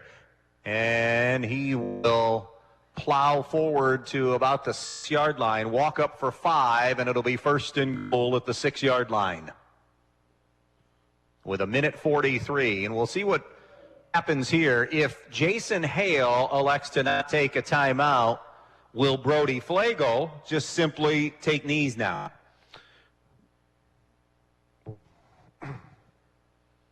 First and goal at the 6. Because Antwerp's showing they are conceding this thing is over. They would have spent timeouts if not. First and goal from the 6-yard line. Play clock down to 5. Game clock at 1:10. Baker coming to the right side. Baker on a cut. Baker is going to be into the end zone for a touchdown. Officially, it'll be a 5-yard TD run, and Maddox Baker gets his 2nd touchdown run of the night. Mike's already touched on this about how if you hear the score as you're hopping in your car now, or somebody hears it later or reads it tomorrow morning, you are going to think that this thing was a decided Edgerton edge all night long, and that's simply not the case. Antwerp led 14-0, then 21-7. And now 34 and trying to make it 35 straight points, and it's going to be 42-21. Edgerton, 63 seconds to play. Timeout on the field. We'll be back for the finish in just a moment. Downtown Bryan, Ohio has become quite the shopping destination in the past few years, thanks in part to Elian's Boutique, the Maddox Men's Emporium, and Faith and Grace Baby Boutique. These incredible stores offer something for everyone, featuring men's and women's apparel, newborn and kids apparel, maternity wear, specialty foods and drinks, barware, jewelry and accessories, giftable items, and much, much more. They're located on the east side of the square in downtown Bryan and open weekdays 10 to 6 and Saturdays 10 to 3. So come to downtown Bryan, Ohio, and visit the Elian's family of stores for all your shopping needs. Looking to power up your projects? Head to Donaldson's Ace Hardware on North Union Street in Bryan. Right now, buy a Milwaukee M18 compact drill and impact driver kit, sawzall, grinder, or a pack-out 2.5 wet dry vac, and get a free M18 red lithium XC battery. Or go for a DeWalt 20-volt max impact wrench, jigsaw, sander, or ratchet tool, and snag a free 20-volt max power stack battery and charger starter kit. The tools you need, the deals you can't miss. Donaldson's Ace Hardware. Ace, the helpful place. Visit us today on North Union Street in Bryan. Paulding Panthers are going to pick up a win tonight as well. Hard-fought scrum over Wayne Trace. They win it's not final. They're up 24-7 very late in that game. Here with 1:03 to play, 42-21. Well, Brody Flagle, both these coaches, and you learn, you're a former coach for 12, 13 years. You know a little bit about your team. I think both coaches found out a lot about their teams for different reasons tonight. Would you agree? I would. I think that more so probably Antwerp, because they got hammered, embarrassed by Eden, played two teams that were not very good, so you really don't, where are we? And, you know, again, we talked about the loss of the senior class that they had last year, and I think their players are maturing. I think we've Rogie at quarterback. Hines had a nice game, too, at quarterback, but we're seeing certainly some improvements in their offensive line with the running game with Salas. This is a much better team than it was in week 2 when they played Eden. So I think if you're Jason Hale, first of all, I thought he had a great game plan. I would agree. He manufactured yards to get guys that needed the ball. It hurt significantly when, you know, Taven Shaw went out of the game there in the fourth quarter. But I think if you're an Antwerp fan, you're thinking, you know what, there's some winnable games out there. We're going in the right direction, and they really are. From an Edgerton standpoint, better roster than Antwerp did. I think that's fair to say. Looked a little lethargic, a lot of lethargic in the first half. Looked a little uninterested in the first half. And the second half, we just saw a complete 180 turn, and you saw what they're capable of. But you had made the point, you play a first half like that against Paulding or Tenora or Fairview, and that dream of possibly having a piece of the GMC won't be there. That's going to do it for the game tonight. The final will be 42-21 as Foz goes over some totals here. I'm going to spend some time here quickly to let you know the best one tire and service, best play of the game tonight. Going to go with the punt return when it was needed. Scotty Krantz broke up a tie game, went 60 yards on the punt return for the touchdown. Edgerton would never relinquish it. That was 28-21 at the time. So that punt return for the touchdown, our best one play of the game, best one tire and service, where the best costs less. Let's recap scoring tonight. For the Antwerp Archers, they got on the board first. Derek Hines to Caden Winslow, 20-yard TD pass, made it 7-0. Then it was Hampton Rogie to Caden Winslow, 17-yard TD pass. That was an 80-yard and a 56-yard drive to make it 14-0 at halftime. Edgerton came right out in to start the second half, went 61 yards in 7 plays. Joel Walkup would get his first of 3 rushing touchdowns, this one from 5 yards out on a 4th and 2 at the 5 to slice the lead in half at 14-7. Antwerp would answer, though, themselves. Hampton Rogie to Caden Winslow on a 2nd and goal at the 12, the 12-yard TD pass, a 52-yard drive in 7 plays. It was 21-7 Antwerp. From there, all Bulldogs. Walkup, 13-yard TD run, big 4th and 4 conversion from near midfield. A 38-yard pass from Baker to Krantz kept that drive alive. It was a 5-play, 55-yard drive. Walkup score cut it to 21-14. Walkup, after Antwerp would give it up on downs, would get a 1-yard TD run. That would be a 48-yard drive in 6 plays. We were tied at 21. Then the aforementioned Krantz punt return made it 28-21.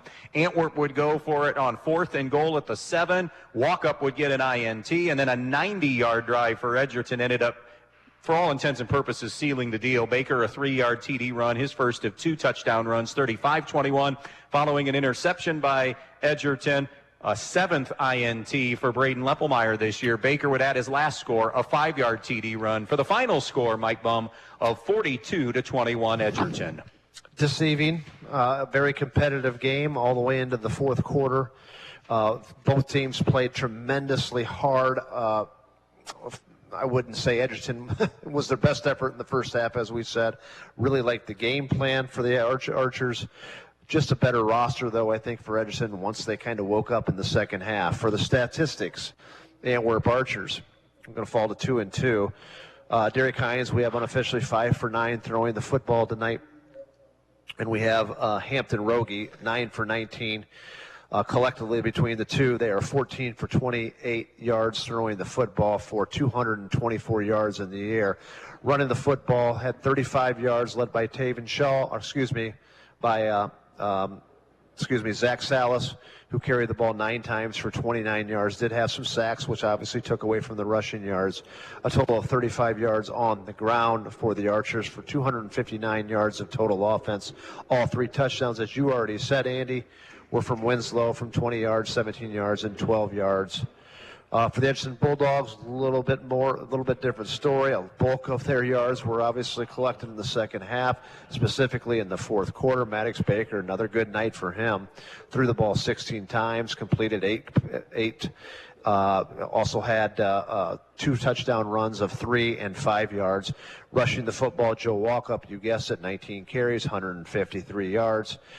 The Bulldogs had 257 yards of rushing offense through the air. The Bulldogs with Maddox Baker, another solid performance with him. 76 yards through the air. Scotty Krantz had 2 catches for 40 yards. Corey Herman, 2 catches for 34 yards to lead the way for the Dogs, for a total of 333 yards of total offense for the Bulldogs. 42-21. Edgerton's going to get the win on homecoming. And they start the conference 1-0. They move to 3-1 on the season. They will be at Wayne Trace next week. Antwerp falls to 2-2, 0-1 in the GMC. They will host Hicksville next Friday night. Another GMC final has come in. Tenora pulls away from Hicksville. Rams win tonight, 37-13. Again, thanks to Keith Marillet, the athletic director here at Edgerton, Brody Flagel and Jason Hale for their time and efforts in the pregame show tonight. Congratulations to the homecoming court here at Edgerton this evening. Don't forget, big showdown, at least on paper anyways, for Foz and I next week. It'll be Whiteford, Michigan at undefeated Eden. Whiteford came in 1-1. Remember, Michigan a week behind us now, so I don't know what they did tonight, but came into the week 1-1. Coverage will start for us next week in Eden at 6:30, kickoff at 7. Ben Murray's along now with the Scoreboard Show, brought to you this evening by Midwest Community Federal Credit Union. It'll get underway in just a minute. Our final again tonight on homecoming in Edgerton. The Bulldogs score 35 unanswered, and they pull away for a 42-21 win over Antwerp. So long, everybody.